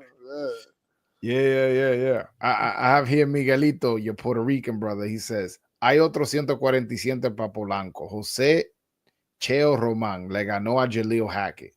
Yeah, Jose Roman Vasquez. He beat him in a split decision in Puerto Rico. Beat Jaleel Hackett. Jose Vasquez, that's his name. Jose Roman Vasquez. Yeah. He's 14-1 with 6 knockouts. I don't think I saw that fight where he beat Jaleel Hackett. Yeah, it was in Puerto Rico. Yeah, now I must have missed that, but I'm looking at his box rec. It is horrific. He's faced some terrible opponents. And he lost to Cesar Francis, his only loss, where he got dropped. So damn, yo, be easy on the guy. no, I'm not being hard or easy. I'm reading his box rec. It's the truth. He talking about he's the horrible opponents. He got dropped. Nah, hold on. I gotta just for context, so people can see what I'm talking about. I'm not being too harsh of a critic by saying he had horrible opponents. So he had a guy. Look, he fought a guy debut 0-3, debut 2-2, 4-16-1, 5-8-3, 4-5, 7-11-3. Beat a 9-1 guy. Okay, 23-10-2, 10-7-1. Lost to Cesar Francis. Then fights a 0-2 guy, 3-8, and then beats Jaleel Hackett 9-0. I mean, there were a lot of negative records there. A lot of records that there were 2-3 fights away from being negative. What was the judging on that Hackett fight? Was it close or did he blow him out? It was a split decision. All 2 judges had a 6-4 for him. 1 judge had a 6-4 for Hackett. In Puerto Rico, right? In Puerto Rico. I ain't see the fight. You saw the fight? I ain't see it. No, I just know that Hackett lost in Puerto Rico. Yeah, this was on the Liam Paro, Richards, and Hitchens on the card. Then how I missed that? I remember seeing the Henry fight. I remember seeing the Mark Castro fight, which he also lost. No, I mean, then he lost that fight. Yes, like I'm checking the box record. I'm like, did he lose? It shows he's still undefeated, but it shows he was undefeated when he fought that fight. And then I obviously remember seeing the Liam Paro, Richards, and Hitchens fight, but I don't remember watching the Hackett fight. I must have tuned in late. I think it was on early too. Yeah, I'm at that explains it because I remember watching the 3 other fights. So I'm like, why wouldn't I watched that one? Yeah. Well, but so what other fighters what other fighters you got with fights right now? Because boxing's in a crazy ass transition with like Turkey Al-Sheikh, taking over boxing essentially. PBC not having a lot of dates. Top Rank losing their deal with ESPN. Like you what's up with you guys? You got any guys with fights lined up? Yeah. But I was just looking at he talking about this guy. I don't know. I can't see. I can't see the names, but I'm assuming. Yeah, but take that down, bro. I ain't trying to get my shit shut down. No, because my boy. Hold on. I want to give a shout out to the Hangout spot. Salute to Broadway Joe and my guy, Coach Ben Muller. Salute to you, my brother. I appreciate you. Appreciate you for sure. Yo, Hangout spot. I'm supposed to be giving my my locks, man. I hit every bet last week. I go on his show and I give him who I think gonna win for the week. Oh, that's what's up. That's what's up. Yo, hang out. Yo, I got the link pinned to the top of the chat. Hop on, man. Hop on for at least for a second. Yeah, 5-10 minutes. Vibe out with us, man. Yeah, but no. To answer that, no, Polanco. That's not a good one for Polanco. Why not? Oh, that dude that beat Hackett. Yeah. Shit. Polanco lose to him. He can't come back here. But I'm just saying,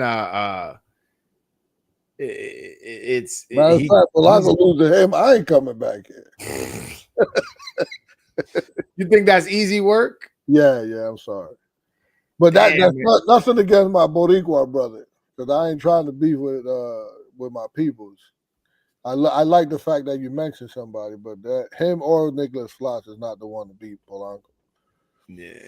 I just want to see the guy get a fight I'm excited about. Don't get me wrong. I'm always excited for a Rohan Polanco fight. I don't want you to misunderstand what I'm trying to say. But I want a fight where there's people on the other side saying, I'm picking my man, and I could go pump my chest out. I'm picking my mans, and then seeing who wins. You know what I'm saying? But unfortunately, he hasn't got the right opponent. Yeah, it's crazy to me. Yeah. We would have loved. I mean, him coming up, we would have loved Omar Rosario. We pushed for that one, and Mm-hmm. then we pushed for the Nicholas Floss fight. We pushed for the Lindolfo fight. All these fights, they would have been, it would have did them justice. Yo, can I ask you a question? And I want you to give me your opinion. Yo, why can't we get uh, a fight with Mario Barrios and Rohan Polanco next? Like I can't think of a legit excuse why we can't get that fight next. He's ranked in the WBC. The welterweight division don't really got no names. Polanco's name is buzzing like crazy. You said what fight? Barrios and Polanco for a Oh, title. that's not happening. That's PBC. That's just politics. I'm just saying, like they neither really They sounding off moved, I like think. that. I think Polanco moved up to Gary Hyde doing his job. Gary Hyde emailed him. Gary Hyde emailed him like 4 days in a row until he finally got a response, and they moved him. And Gary Hyde pleaded his case, and they heard him, and they moved him to number 9. Yeah, I'm looking at the rankings right now. Number 9. I want him to go that route, man. I want him to go that route because the WBO gonna be tied up for a bit. I got here Orlando Flores. What's up, my man? Yo, what's good? Okay, Man, is shout that out to that's you. the Mexican, right? Yeah, he's a Yeah, Mexican that supports Dominicans and Japanese boxing. Yeah, he looked Mexican I too. support Dominican, Japanese, Mexican boxing. I support all of it, bro. Yo, But can you explain that to you me? mainly put me on though on Dominican boxing. Shout out to you. Oh man, that sounds good to hear. What made you support Dominican boxing? I Like don't know. exactly. I just love the style they bring, Yeah. especially like Alberto Puello recently.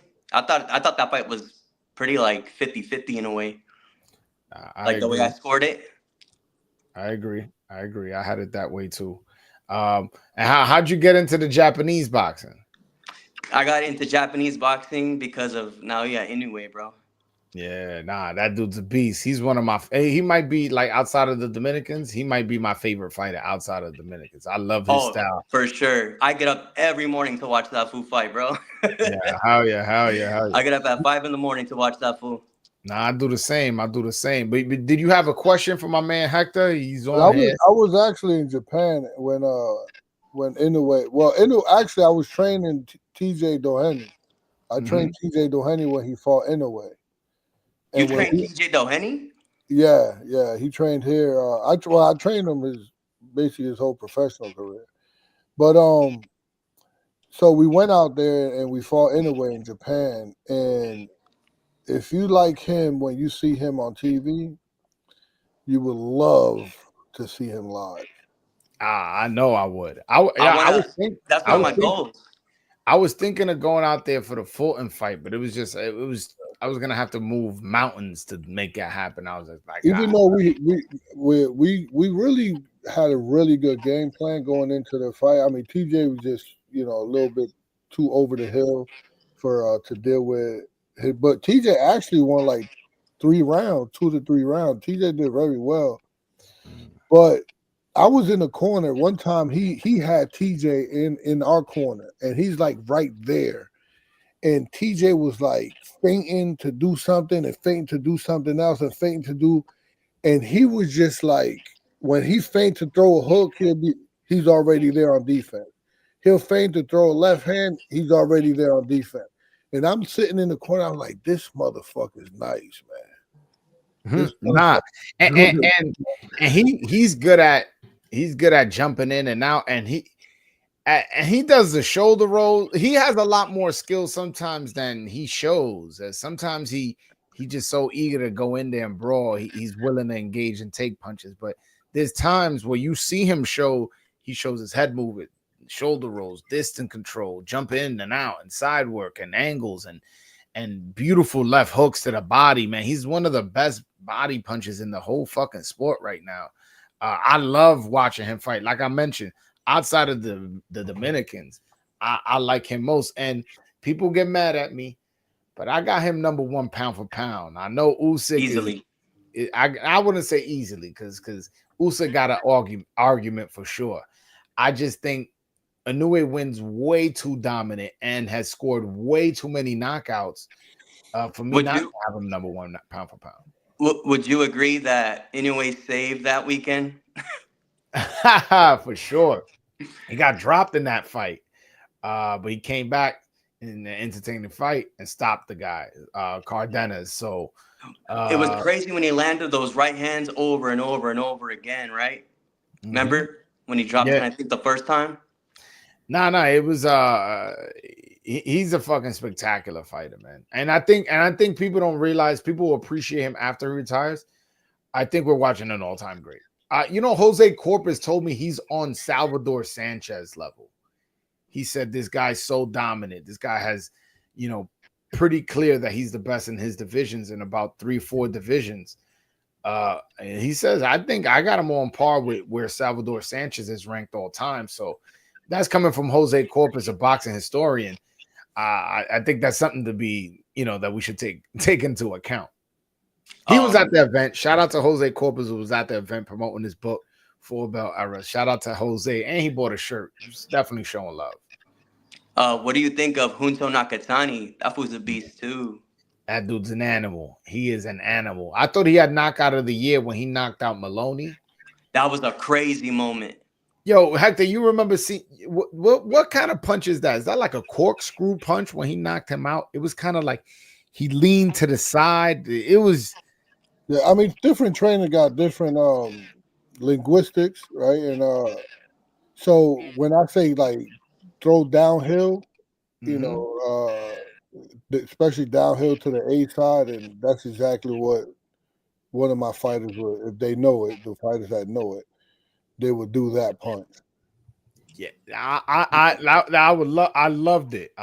And I loved it, but I also was really concerned for Maloney because he was getting the shit beat out of him for all the 10 or 12 rounds, and then gets knocked out savagely in the last round. So he took every single bit of punishment where you're like, is he gonna survive the round, and then gets knocked out cold? I'm sure he had the only headache for like a few days after that. Hold on, I got a couple of super chats. I don't want these shits to get ahead of me. I have here Freddie with a $2 super chat. He says, "What will be the next 3 perfect fights for Rohan?" This guy loves threes, huh? He loves threes. You know that. Man, you would. I wish I could do like a 3-way here. I could call Rohan right now. But I think Rohan was just like a name. Like, of course, if it was 3 fights, then he'll probably say Norman, Rolly, and Barrios. If it in a perfect world. But that's that's pretty unrealistic. But somebody. I mean, he said perfect fights, so those are 3 perfect. I mean, yeah. I guess you could throw Floss in there. You could throw. No, you can't throw Floss. Honestly, I think it's you with this starting beef with Puerto Rico. Like, yo, it's not me. It's not just me, bro. You look at the Puerto Rican channel. I never heard of a rivalry until you started coming on the scene with this rivalry stuff. I hate the fact that there's a rivalry. I could understand Mexico and Puerto Rico because that's just been back forever, right? But to start over with Dominicans, how close, like you go to New York, like everybody, like this new day and age, like everybody parents is half Puerto Rican and half Dominican. I have a question for Hector. Yeah. So hold on, let me finish. Because Dominicans, Puerto Ricans, and Cubans, like the Trinity, right? The Caribbean countries, right? The Caribbean things. They the same blood, isn't it? It's the same African rhythm that they dancing to, the same Spanish roots.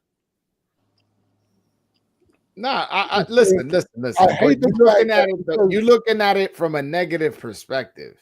Yeah, because there's nothing really good could come out when no, that's where you're wrong. That's where you're wrong. Well, my opinion is my opinion, and and your opinion is wrong. That's what I'm trying to tell you. Can I finish my thought of where I'm going with this? Go ahead, bro. Matter of fact, what's your question, my guy? Yeah. So, Orlando, and then I'm gonna let you go after you ask your question, my man. Yeah. All right, cool. So, do you think Dalton Smith stands a chance against Matias? Because I think Matias is gonna put a beating on Smith. He about to crush him like a cockroach. I'll answer that question. No. Well, I would. Yeah, I'm not betting on Dalton Smith. And I know someone corrected me on this, but I see Matias pictures like recently, and he looks very, very big. He does look a little. His face is very puffy, and I don't like it. And it's right around the corner, and there's another training camp, and I just don't. I don't like it. And Smith is a puncher, and I think he's going to beat Smith, but he's going to take some shots because he takes some shots from everybody, right? His defense is his right cheek. Like he takes punches. He's a catcher's man. So, which he's also like one of my favorite fighters because he's Puerto Rican. But his boxing style, that's not high. Like I cringe when I see someone fighting the way he's fighting. Yeah. But is favorable to the fans. I think he'll win. I think it's the punishment, and I think the next fight, if it's right back with Puello, I don't want Puello to beat him. But Puello probably would because it's a lot of wear and tear on that body, man. Yeah. All right, Orlando. Thank you so much for the call, my man. Yeah, you guys have a good night. All right. All right, same to you. Same to you, bro. All right. My guy called in and he explained to why he was on the Japanese train. Hey man, yeah. He said through this channel he started fucking with Dominican boxing. I guess he liked the flow, You've been since you've been on. Dominican's been doing their thing, and there's no rivalry. See, all right, I'm glad we circled back to that. So you said that nobody stands to gain anything. I disagree because a lot of times either Mexicans or Puerto Ricans get opportunities against each other just because one is Mexican and one is Puerto Rican and they're trying to sell a rivalry. So if we sell in a rivalry, maybe they'll be like, yo, just give that Dominican guy an opportunity, give that Puerto Rican guy an opportunity to sell the rivalry. Also, it's a big baseball rivalry. So if you can grab from that and bring it to boxing, that's only going to create bigger fights, is going to create more conversation, and it's more money for both countries, more money for both, get what I'm saying? At the end of the day, we know we brothers, we know we sisters, we know we family, but in the ring, it's who's the best? Is Rohan the best? Is Matias the best? Is Puello the best? Is Alfredo Santiago the best? Is Elvis the best? Is Xander Zayas? Is Adames? Is Jan Santana, Jean Paul Rivera? Let's see who the best is, and let's keep that money in-house. I lost, but I lost to a Dominican, and now that you know what I'm saying, it's something like that. Hold on, I got my man Johnny from the hangout spot hopping on. What's up, my man? How you doing? What's going on, guys? What's up, Joel? What's up, Coach? Nothing much. This is our first collaboration, man. First of all, Johnny's Puerto Rican. He looks Mexican, but he's Puerto Rican. So y'all about to jump me? Here we go. Here goes Coach, man. I get that a lot, actually. I get that a lot. People ask me where you from? I know you're Puerto Rican, but like where you from in America? I was born and raised in Brooklyn. In Brooklyn, New York, man. In Bushwick. You still live in New York? No. I live in Florida now. But my mom still lives in Bushwick, man. My mom still lives in Bushwick. She's been there over 50 years, bro. They're about to put a statue up on the block, bro. Of my mom, bro. She's a staple, bro. Yeah, nah. She's a staple. I went to school in Ridgewood in Queens. So that's right around the corner. Yeah, right around there. Yeah. I'm from Brooklyn too. I'm from Brooklyn, but I went to high school in Queens. Okay. And I lived in the Bronx for a while. My wife is actually from uptown, from the Bronx. Okay. So I lived there for about I want to say about 7-8 years. moved to PA for a little while, got a little bit of the country life, and now I'm in Florida, man. I'm in sunny Florida, bro. So now that you just joined in the conversation, so Hector Bermudez stands that there's nothing to gain from a rivalry between DR and PR. Can I get your opinion on that? So, wow, I think they're I gotta be honest, man. I don't really buy into the whole rivalry between DR and PR because I consider us equals, man. You know, I consider us brothers. And I think that Dominican boxing right now is on the rise. Shout out to Dominican boxing, bro. Got a lot of great Dominican fighters on the rise. I think that rivalry needs to marinate.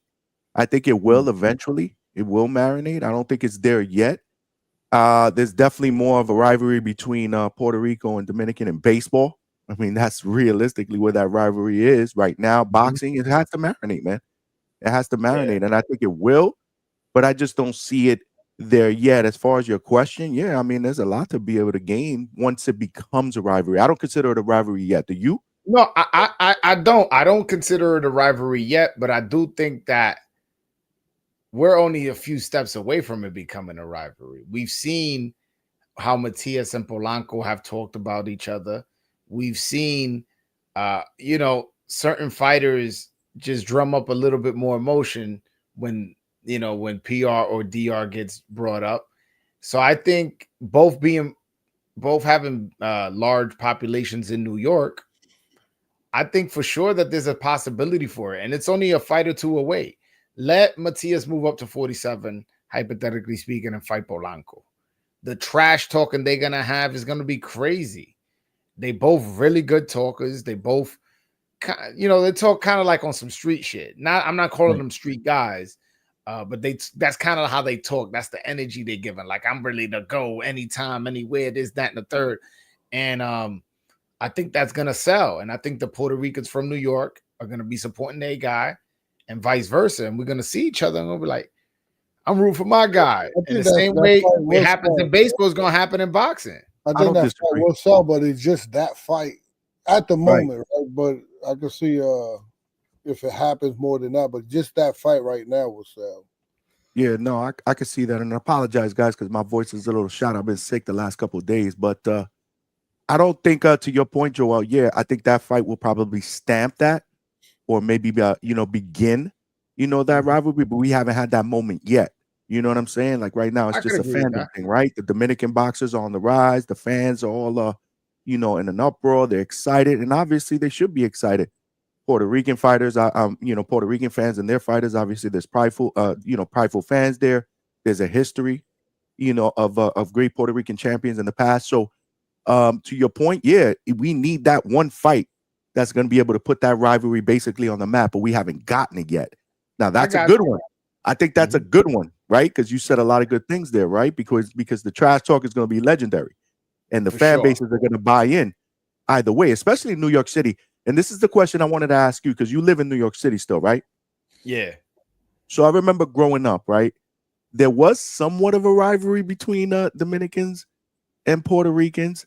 I wouldn't say it was crazy, but to some extent there was. Is this still that way in the city? Because I haven't been in New York City for decades.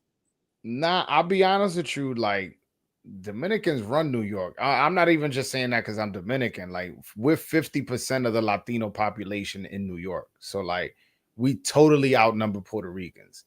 And as far as I remember, it's crazy. I remember when I was in junior high school, it was Black and Puerto Rican versus Dominicans, but they were beefing with the bilingual kids.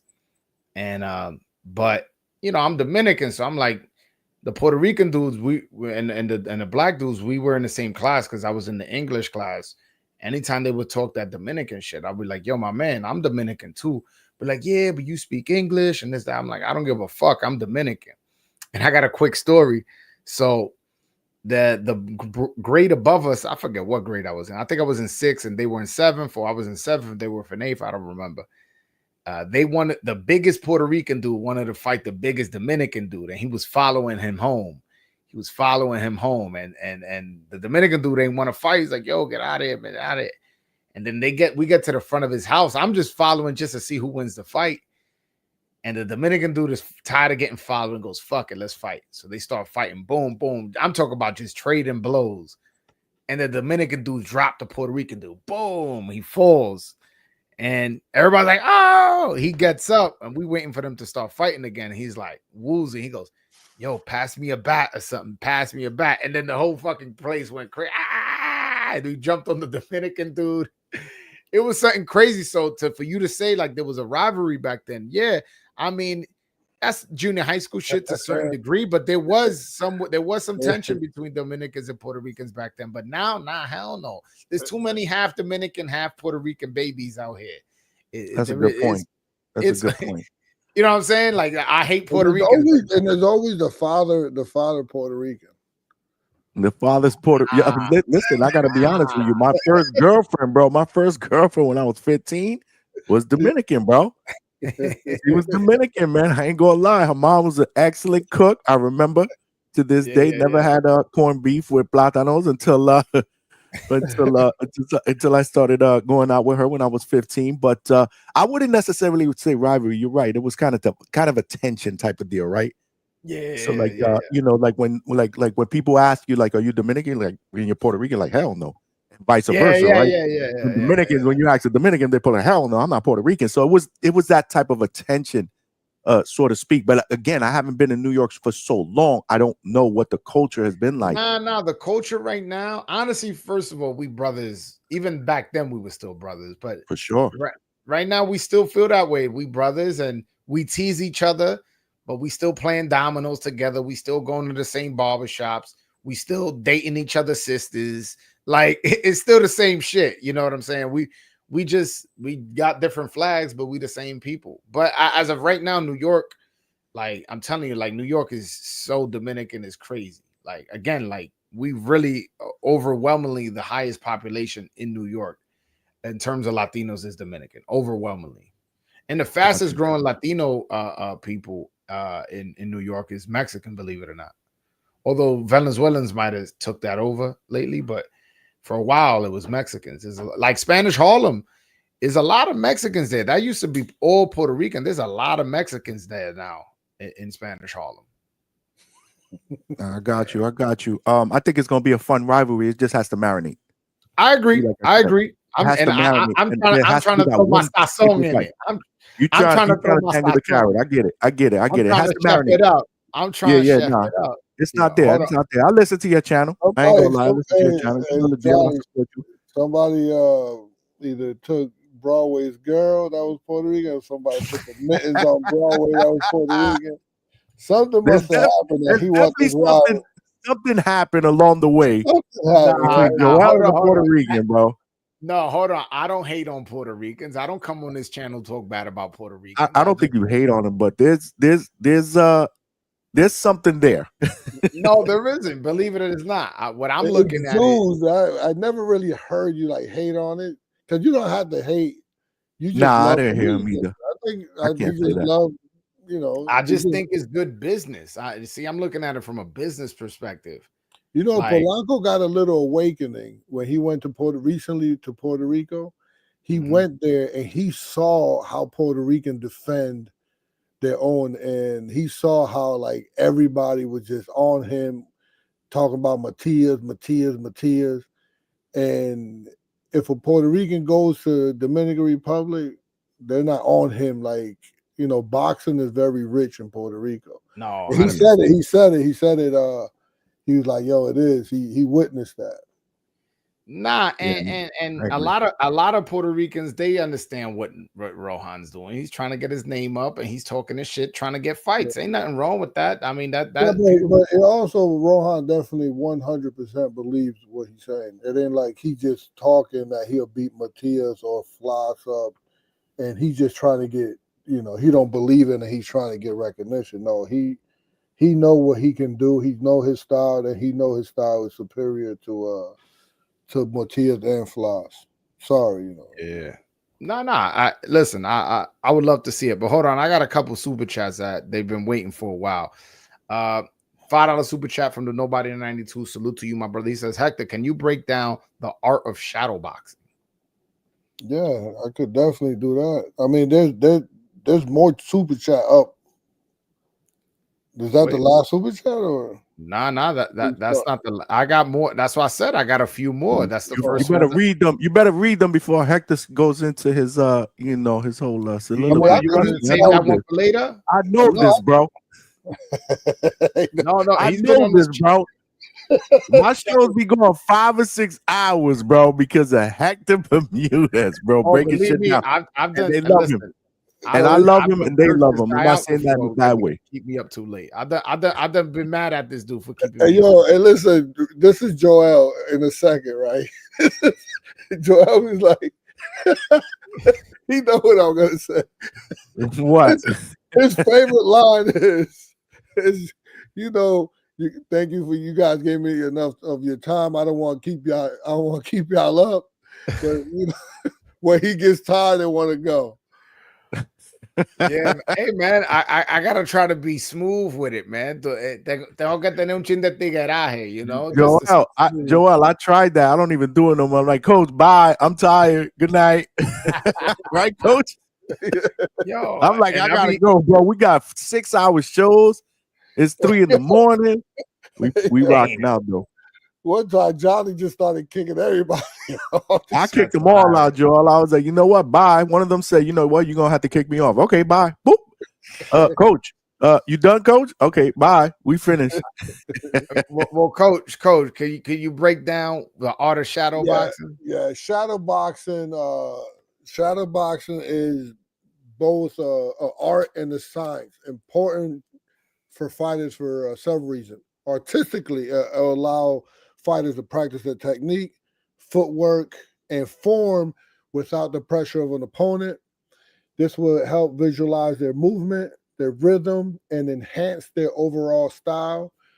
Scientifically, it serves good cardio, good warm up, muscle memory, coordination. So shadowboxing also hones mental focus and work on the strategy to simulate the fight. Build confidence in their skills. Overall, it's a good training tool to express their personality. Because sometimes when I see someone shadowboxing, I could gain. Real quick, I train fighters according to their own personality. I don't imbue them just my philosophy onto them. So I have to get to know them. And shadowboxing is a way that I could just see how they express themselves, and then I go from there and I start molding them with their own tools, just bringing out what they got inside of them. And you get that info from shadow boxing? Yeah, I get it from shadow boxing. I get it from just them being dumb. Sometimes I come and I got a room with the security cameras. Like today, I spent like all day. Today we did 4-minute round. We did 30 rounds, 4 minutes each. So it was like 2.5 hour session. And I did it on purpose. It was a mental thing. So I left them to do. I write it on the board, or I give it to somebody, and it's very, very clear cut, very dumbed down what I need every single round. Right? What do I need? And then I came here and I just see them, because all the guys that I have right now, I'm molding everybody. So I come and then I see them and I start to see them break down. Like around, round 15, I go out there, I give a little speech about keeping their focus. It's a mental thing. I go back, I watch the cameras, I start to see Miguel Area start to look around while he's hitting the bag. So I go out there, I check his focus, right? And then I give everybody an overall grade at the end, and everybody kind of failed today. But not only that, because they want to succeed. Are you a tough grader? Very critical, very, very critical. Because I need you to come close to perfection as possible. I need you to try you because I'm not grading them on their technique. I'm grading them on their focus, on their determination. So listen, when we're in the championship rounds, 10, 11, 12, and your mind goes, your focus goes, you know what I mean? Then your body's going to go right along with it, no matter how good of a shape you're in. So that's a way to fatigue and train the mind and not just the body. Okay. All right. That's a very detailed answer. I appreciate that. Yeah, I have another super chat from the Nobody 92. He sends a $5 super chat. He says, Mark DeLuca is a great trainer. His boxing tips and knowledge on his Instagram is dope. Hector, you did a good job if you took him under your wing. Well, the way I see boxing, for me to be a master trainer, I had to have help someone like Mark to become a good trainer. Okay. And that's the way you prove to someone that you're to become a master barber, you have to work under a master barber, right? To get your certification or license or whatever. So I always needed, and I always told Mark this, Mark, you're going to be a trainer. Mark was like, I don't want to be a trainer. And I'm like, it's not like any boxing trainer would know this. They just think about when the boxing trainer started. You don't go into a gym, or you're not like, I want to be a trainer. Whoever says that is probably not a good trainer. But trainers usually, it just happens, and it's like, I don't want to get too spooky and talk about religion, but it is something that God put into you, right? And he puts you in a position where you have to be a trainer. And Mark and I always told Mark, even when I was training him, he used to help me train the guys after I trained him. And I'm like, you're going to be a good trainer, but this is what I need from you. Boom, boom, boom, boom. We used to talk about it. And he was able to, he's very articulate, so he's able to break things down. And yeah, he worked on it. And then when that whole Nova thing happened, I was like, listen, this is the time that it's your calling. Okay. All right. I have here J. Lou Lavos, who sends a $5 super chat. Salute to you. He goes, Hector, you need to be on the next Broadway Joel event. Yeah, man. You definitely got to be at the next one, man. Definitely. When is the next one? And fill in my man. My man don't know what's going on right now. What event are we talking about? Oh, shout out to Johnny. My bad. So yesterday was the Dominican Day Parade. So after the parade, I held an event at a location in Queens. Oh, I actually saw your IG. Yeah. That's what's up, man. I had Edwin de los Santos there, Carlos Adames, Joan Guzman, believe it or not, Henry Cedeno. Unfortunately, Eldy Cedeno, he didn't make it because he said he's cutting weight. He fights on the 5th of September. He said, like, he lives in Pennsylvania. He had sparring that morning. He said he could have made it, but just trying to stay focused on the fight, he canceled, which is fine. I totally understood. And Rohan had a little bit of an emergency that pop up, and he had to handle that, and that's why he wasn't there. But it was a fun night. I did some live interviews. After that, we went and we there was a punching machine. We measured who punched the hardest. Edwin, Joan, Hendry, Adames. Even I hit the bag. My brother did. Had a heavy clips? You got some clips you're gonna put out, right? I had a videographer there. Okay. And he recorded a lot of the stuff. He's editing it up for me right now, about to send it to me.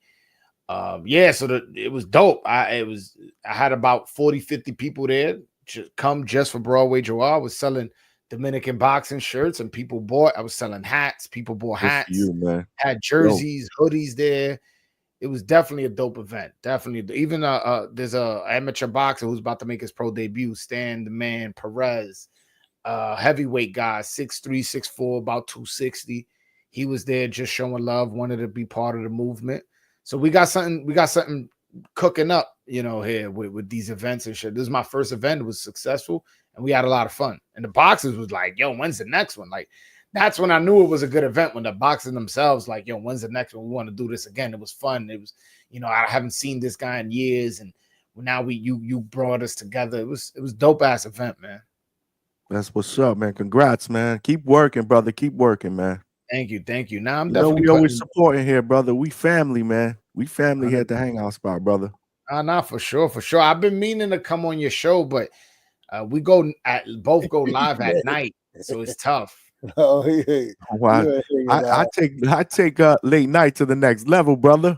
We go right, coach. We got the third shift overnight workers, bro. They don't want to let me off, bro. You know, the overnight workers be calling. They got the machinery in the back. We doing it up, brother. We doing it up, man. We doing it up at the Hangout Spot. You're always welcome, man. You're always welcome.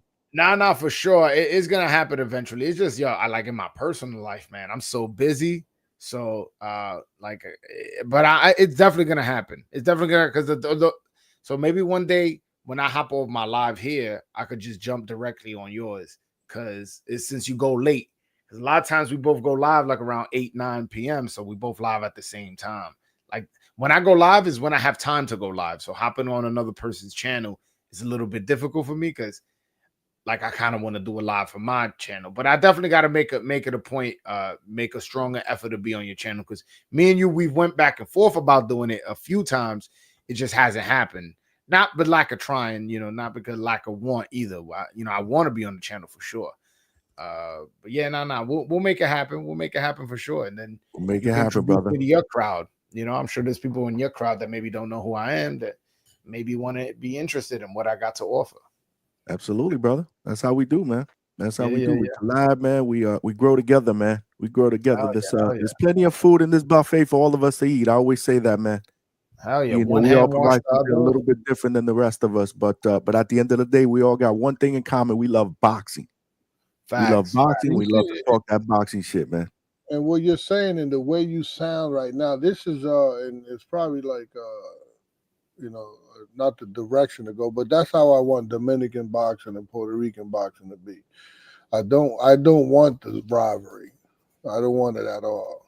I mean, I could understand why you wouldn't want rivalry. Listen, I could read through your coded words. I could understand why you wouldn't want a riverry. Why is that? You're not gonna come on the victory end, but it's all good. Oh, yo, coach. Puerto Ricans. Coach, now we got to tag team them. Now we got to tag team them. No, because I win either way. Right? Hey, man, how many Dominicans I got in here? It's like full of Dominicans. Hey, listen, win, I win. I definitely don't want my guy to lose. We gotta let it marinate, brother, because this is my analogy. This is my Puerto Rican and Dominican analogy, right? Mm-hmm. The Puerto Ricans right now in boxing are the Yankees. The Dominicans are the Mets. There's a little bit of ways to go before we consider this a rivalry, right? Because obviously the Yankees have dominated baseball for a long, long time. So we got to let that marinate. Once the Dominican box is on the rise and it becomes more of an even playing field, then we can play ball, brother. That's all I say. Call me Salt Bay, because I'm seasoning this shit. I'm out here seasoning it. So when this shit pop, just know where it started, man. Absolutely, brother. Absolutely. And I say that with love, man. I just thought I'd throw that out there, but it has to marinate. It has to marinate. And I think both of y'all know I'm saying it with love too, bro. I grew up in New York City with nothing but Dominicans. Like my junior high school was mostly Puerto Rican. Like, what high school you went to? No, junior high school. I said junior high school. No, but somebody asked you what high school you went to. What high school I went to? Why the fuck they want to know that? If you're popular. I went to Grover Cleveland High School. He was right around the corner, man. I went to Bushwick. Not too far. Not too far. That's why when you said you was from Bushwick, I was like, that's right there. Yeah, we used to, cut class, go to Grover Cleveland, try to bag the girls out there. That's how it was when we were younger. Hey, I respect it. Ain't nothing wrong with that. I definitely respect that. But I've been in Bushwick 1,000 times. Like, I had a couple joints in Bushwick. Amanda Serrano's from Bushwick. Serrano's from Bushwick. I remember going to, She used to train on Wheel Field and Whitecroft. There was a gym there, and my father used to do a lot of business with her manager / trainer Jordan. So he would take me to the gym all the time, and I would see her all the time. Like I seen Amanda train in person probably like 50 times, because I would be rolling with my father. I would go, me and her, we wouldn't talk too much, but we definitely interacted quite a few times, just saying hello, exchanging pleasantries and shit like that. I'm pretty sure she remembers who I am. If not, I'll just tell her I'm Frank's son. She know exactly who I'm talking about. If you look at Amanda Boxrec, like her first, like out of her 20 fights, like the first like 10 fights were in DR, and that was through the connections my father had made for her, and through her manager / trainer. So my father has a couple fingerprints on Amanda Serrano's career in terms of getting her situated and building her record in DR. Not that he had anything to do with her training. I'm talking about like building her record for a little bit. My father had like for first. Let me pull up a box rec now. I don't remember how many fights it was. I don't want to sit here and misquote how many fights he helped, coordinate through his connections in DR. Yeah, hold on. Let me pull that up. Yeah, but I'm proud of Amanda Serrano. I'm real proud of Amanda Serrano. She's from Brooklyn, man. She's from Brooklyn, just like me. She Latina, and I seen her come up. I remember seeing her training and going, "Damn, man, she doing this for no reason." And man, women boxing don't get paid. Women boxing don't get paid. Like, well, man, she wasting her time. Like, she good. I knew she was talented. But it was just like, so right here, look. Right here, she fought her third pro fight, in DR. And then she fought a couple fights, and then she fought another fight in DR. Then another fight in DR. She has a lot of fights in DR. If y'all see that Dominican flag keep popping up. And, I guess after that, after she already got established, she started fighting in America and in Puerto Rico. But a lot of her fights were in DR, and that was through connection with my father. Hold on one second. I gotta take this call. This is actually a very important phone call. So, Coach, what's good, man? Did you get your kicks right? Yeah, Lando Flores. I did train TJ Doheny for the Nick Ball fight. That little midget angry man kicked my guy in the leg. He a little on the dirty side. Yeah, wait, somebody kicked you. Who? What? Nick so Ball. when I was training TJ Doheny, he fought Nick Ball. He kicked TJ. Didn't he also use his head in a lot in that fight, right? Yeah, but he's lucky. Man, I promise you, he's lucky that I didn't see the kick, because I was going up. It was right at the end of the round. I was going up, and then I seen TJ go down, and I just thought he hit him like after the bell, and I'm like, and that's all I need to see. I'm arguing the ref. I'm like, ref, he can't do that. I didn't even know what he did. Like, he can't do that. You ain't gonna take a point. What's going on here? And I don't know what I'm arguing, but I'm just arguing something. You can see me on TV. I'm arguing with the ref, but I didn't know. I didn't know it was a kick. Into like the next round, I'm in the corner watching the fight, and I'm hearing the commentators talk about a kick. And I was like, man, they lucky I didn't see it, because I would have been there. I would have told TJ, lay your ass down, don't get up. We'll get this disqualification. We'll get a nice DQ win. Yo, bro. Fucking that's how DR got their second lineal champion, when Luis Santana won by disqualification over Terry Norris 3 times. Yo, it's crazy. So for the people who don't remember, so Luis Santana, he's fighting Terry Norris, and Terry Norris hits him clearly. I'm talking about clearly after the bell, and it might have been in the back of the head too. It was in the back of the head too. Yeah. It was in the back of the head. It wasn't after the bell, just behind the head. Oh, was it? Well, the second time it was. So it was in the back of the head. I'm talking about with a really hard shot to the back of the head. Fucking Luis Santana falls down. He acted like he got shot, and he gets the decision. So they have an immediate rematch, right? Immediate rematch. Then they fight again. The fight's going to how it's going. The bell rings. Terry Norris at the time was a complete monster. Yeah, he was the best, and he was the lineal champion. He was the best, and he was the number one guy. Yeah, so. and Don King needed him to fight Trinidad, and but he needed him to be a champion, and he kept getting disqualified versus Santana. They wound up giving this man over $1 million for the last rematch. Yeah, but hold on, let me finish the story. So in the second fight, right, the fight's going how it's going. Terry Norris, looked like he about to start taking over. The bell rings. Is clearly the referee is trying to separate them. Terry Norris goes around the referee and hits Luis Santana after the bell behind the head again, knocks him out, and then so Santana wins the belt by disqualification, then defends it by disqualification. So he has an official defense. And then they fought a third time, and then Terry Norris knocked him out, and it was a legit clean win. So that's actually a funny instance in Dominican boxing, which is pretty funny. But yeah, no, that did happen.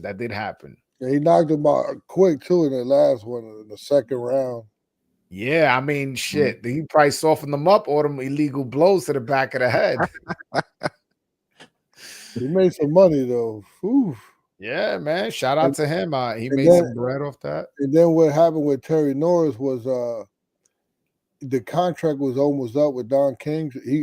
Don King wanted to put him in with Trinidad. And then he left Don King and went. I don't know if he went to Bob. I don't know who he went with, but he went the De La Hoya route. And then they had a fight where De La Hoya was the main event, and Terry Norris was the co-main. And if they both won, they would have fought each other. And Terry Norris got upset. Oh, who upset him? I don't remember that. It was a guy who was a tough guy, but he was like a real good opponent. You probably look it up on BoxRec. Huh? Yeah, let me pull it up. Terry Norris. That's a name that we don't talk about a lot on this channel. But Terry Norris, Terry Norris, bro. And he was super nice. He was definitely on that elite level of fighters. He lost to who was it? Was it in 1997?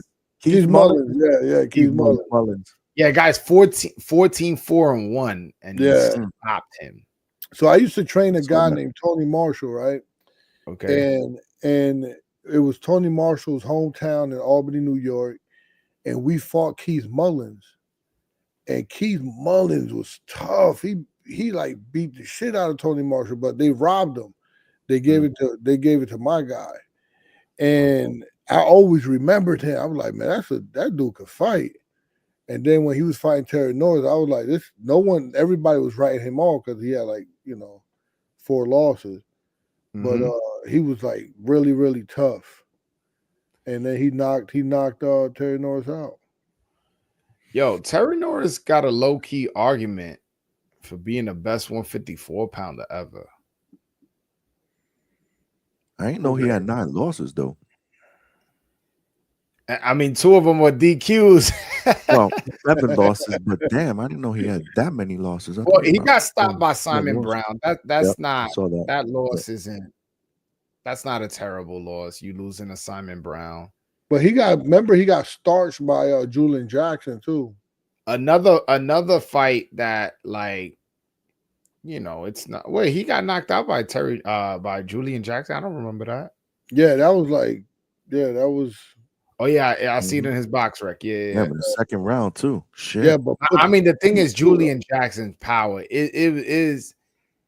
That power that's all time great. He might be number 1 pound for pound. I'm talking about power. I'm not talking about skills, nothing like that. Yeah. To knock people out, multiple people out with one shot, that's different type of power. When you got one punch I trained Vernon Phillips, and you actually could see me in the corner. I was very, very young. On Julian Jackson's last fight, we knocked him out. His very last fight was Vernon Phillips. Oh, that's crazy. I know that. Did Verno Phillips fight Mayweather? No. No, I'm confusing him. So a lot of people confuse Verno Phillips with Vince Phillips. Oh, that's probably what it is. Yeah. But nah. This guy was Terry Norris was a really good fighter. He beat an old Sugar Ray Leonard. He knocked out Donald Curry. That was a big win back then. Meldrick Taylor. Maurice Blocker. Maurice Blocker. He had some good wins. He had some really good wins. It was definitely a different era of boxing, man. Yeah, man. Yo, I remember I used to have this thing. I should get back to doing it. I would love to do it with Hector Bermudez one day. I used to have this thing. It used to be called the official scorecard, where we would watch a fight on YouTube. So we wouldn't be showing the screen. We would pre-announce it like, yo, this Friday we're gonna rewatch, Chavez Senior versus Meldrick Taylor. We get a lot of views if you want to watch that. What was that? I don't know if you're gonna get a lot of views if you want to. Chavez Jr. Right. No, so I had two shows. But how did you do that? How did you do that without playing the fight and getting copyrighted?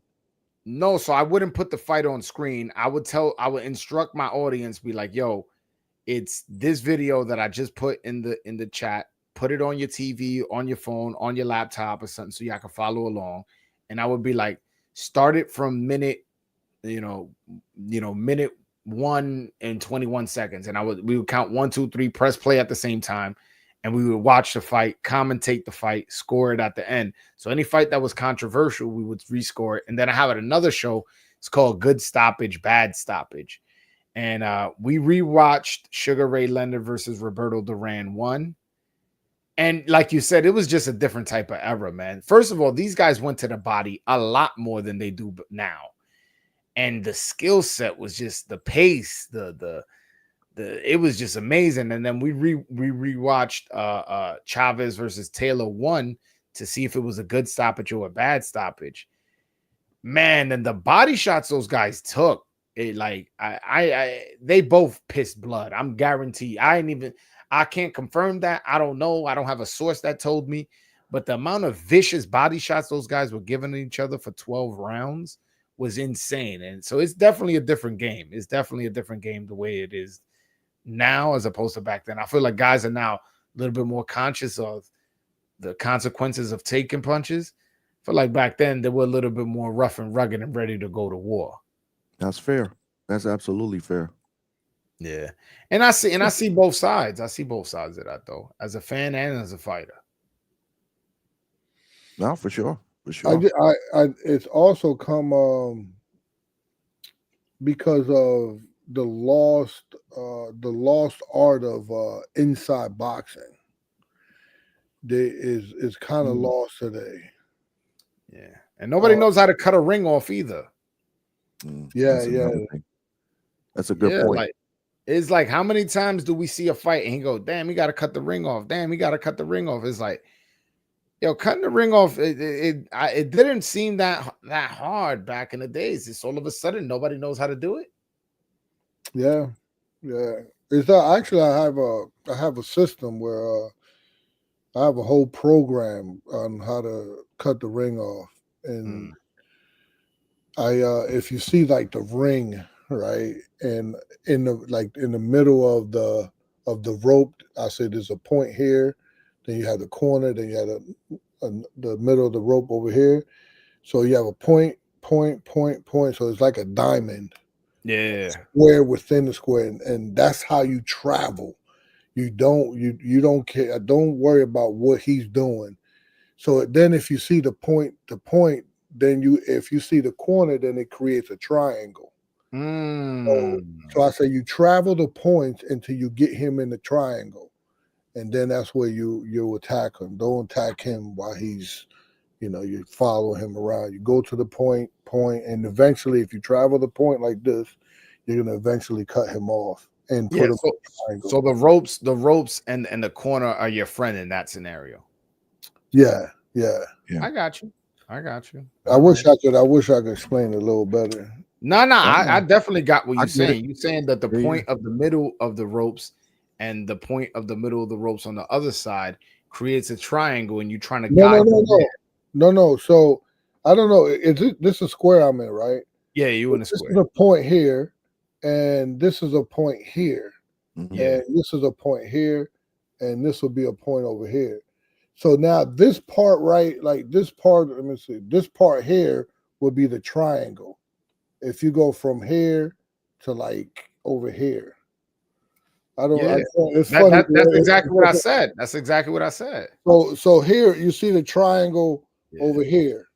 Yeah. So you're trying to keep him here because in this case, this part of the rope is preventing him from moving. This part of the rope is. And then if he's in a corner, you got him in the corner. I got you. Yeah. So you would travel from my palm to my fingertips. That's how you travel. And if you travel that way, he's gonna go back here. Then you travel over here again, and he's gonna be in the corner or against the ropes.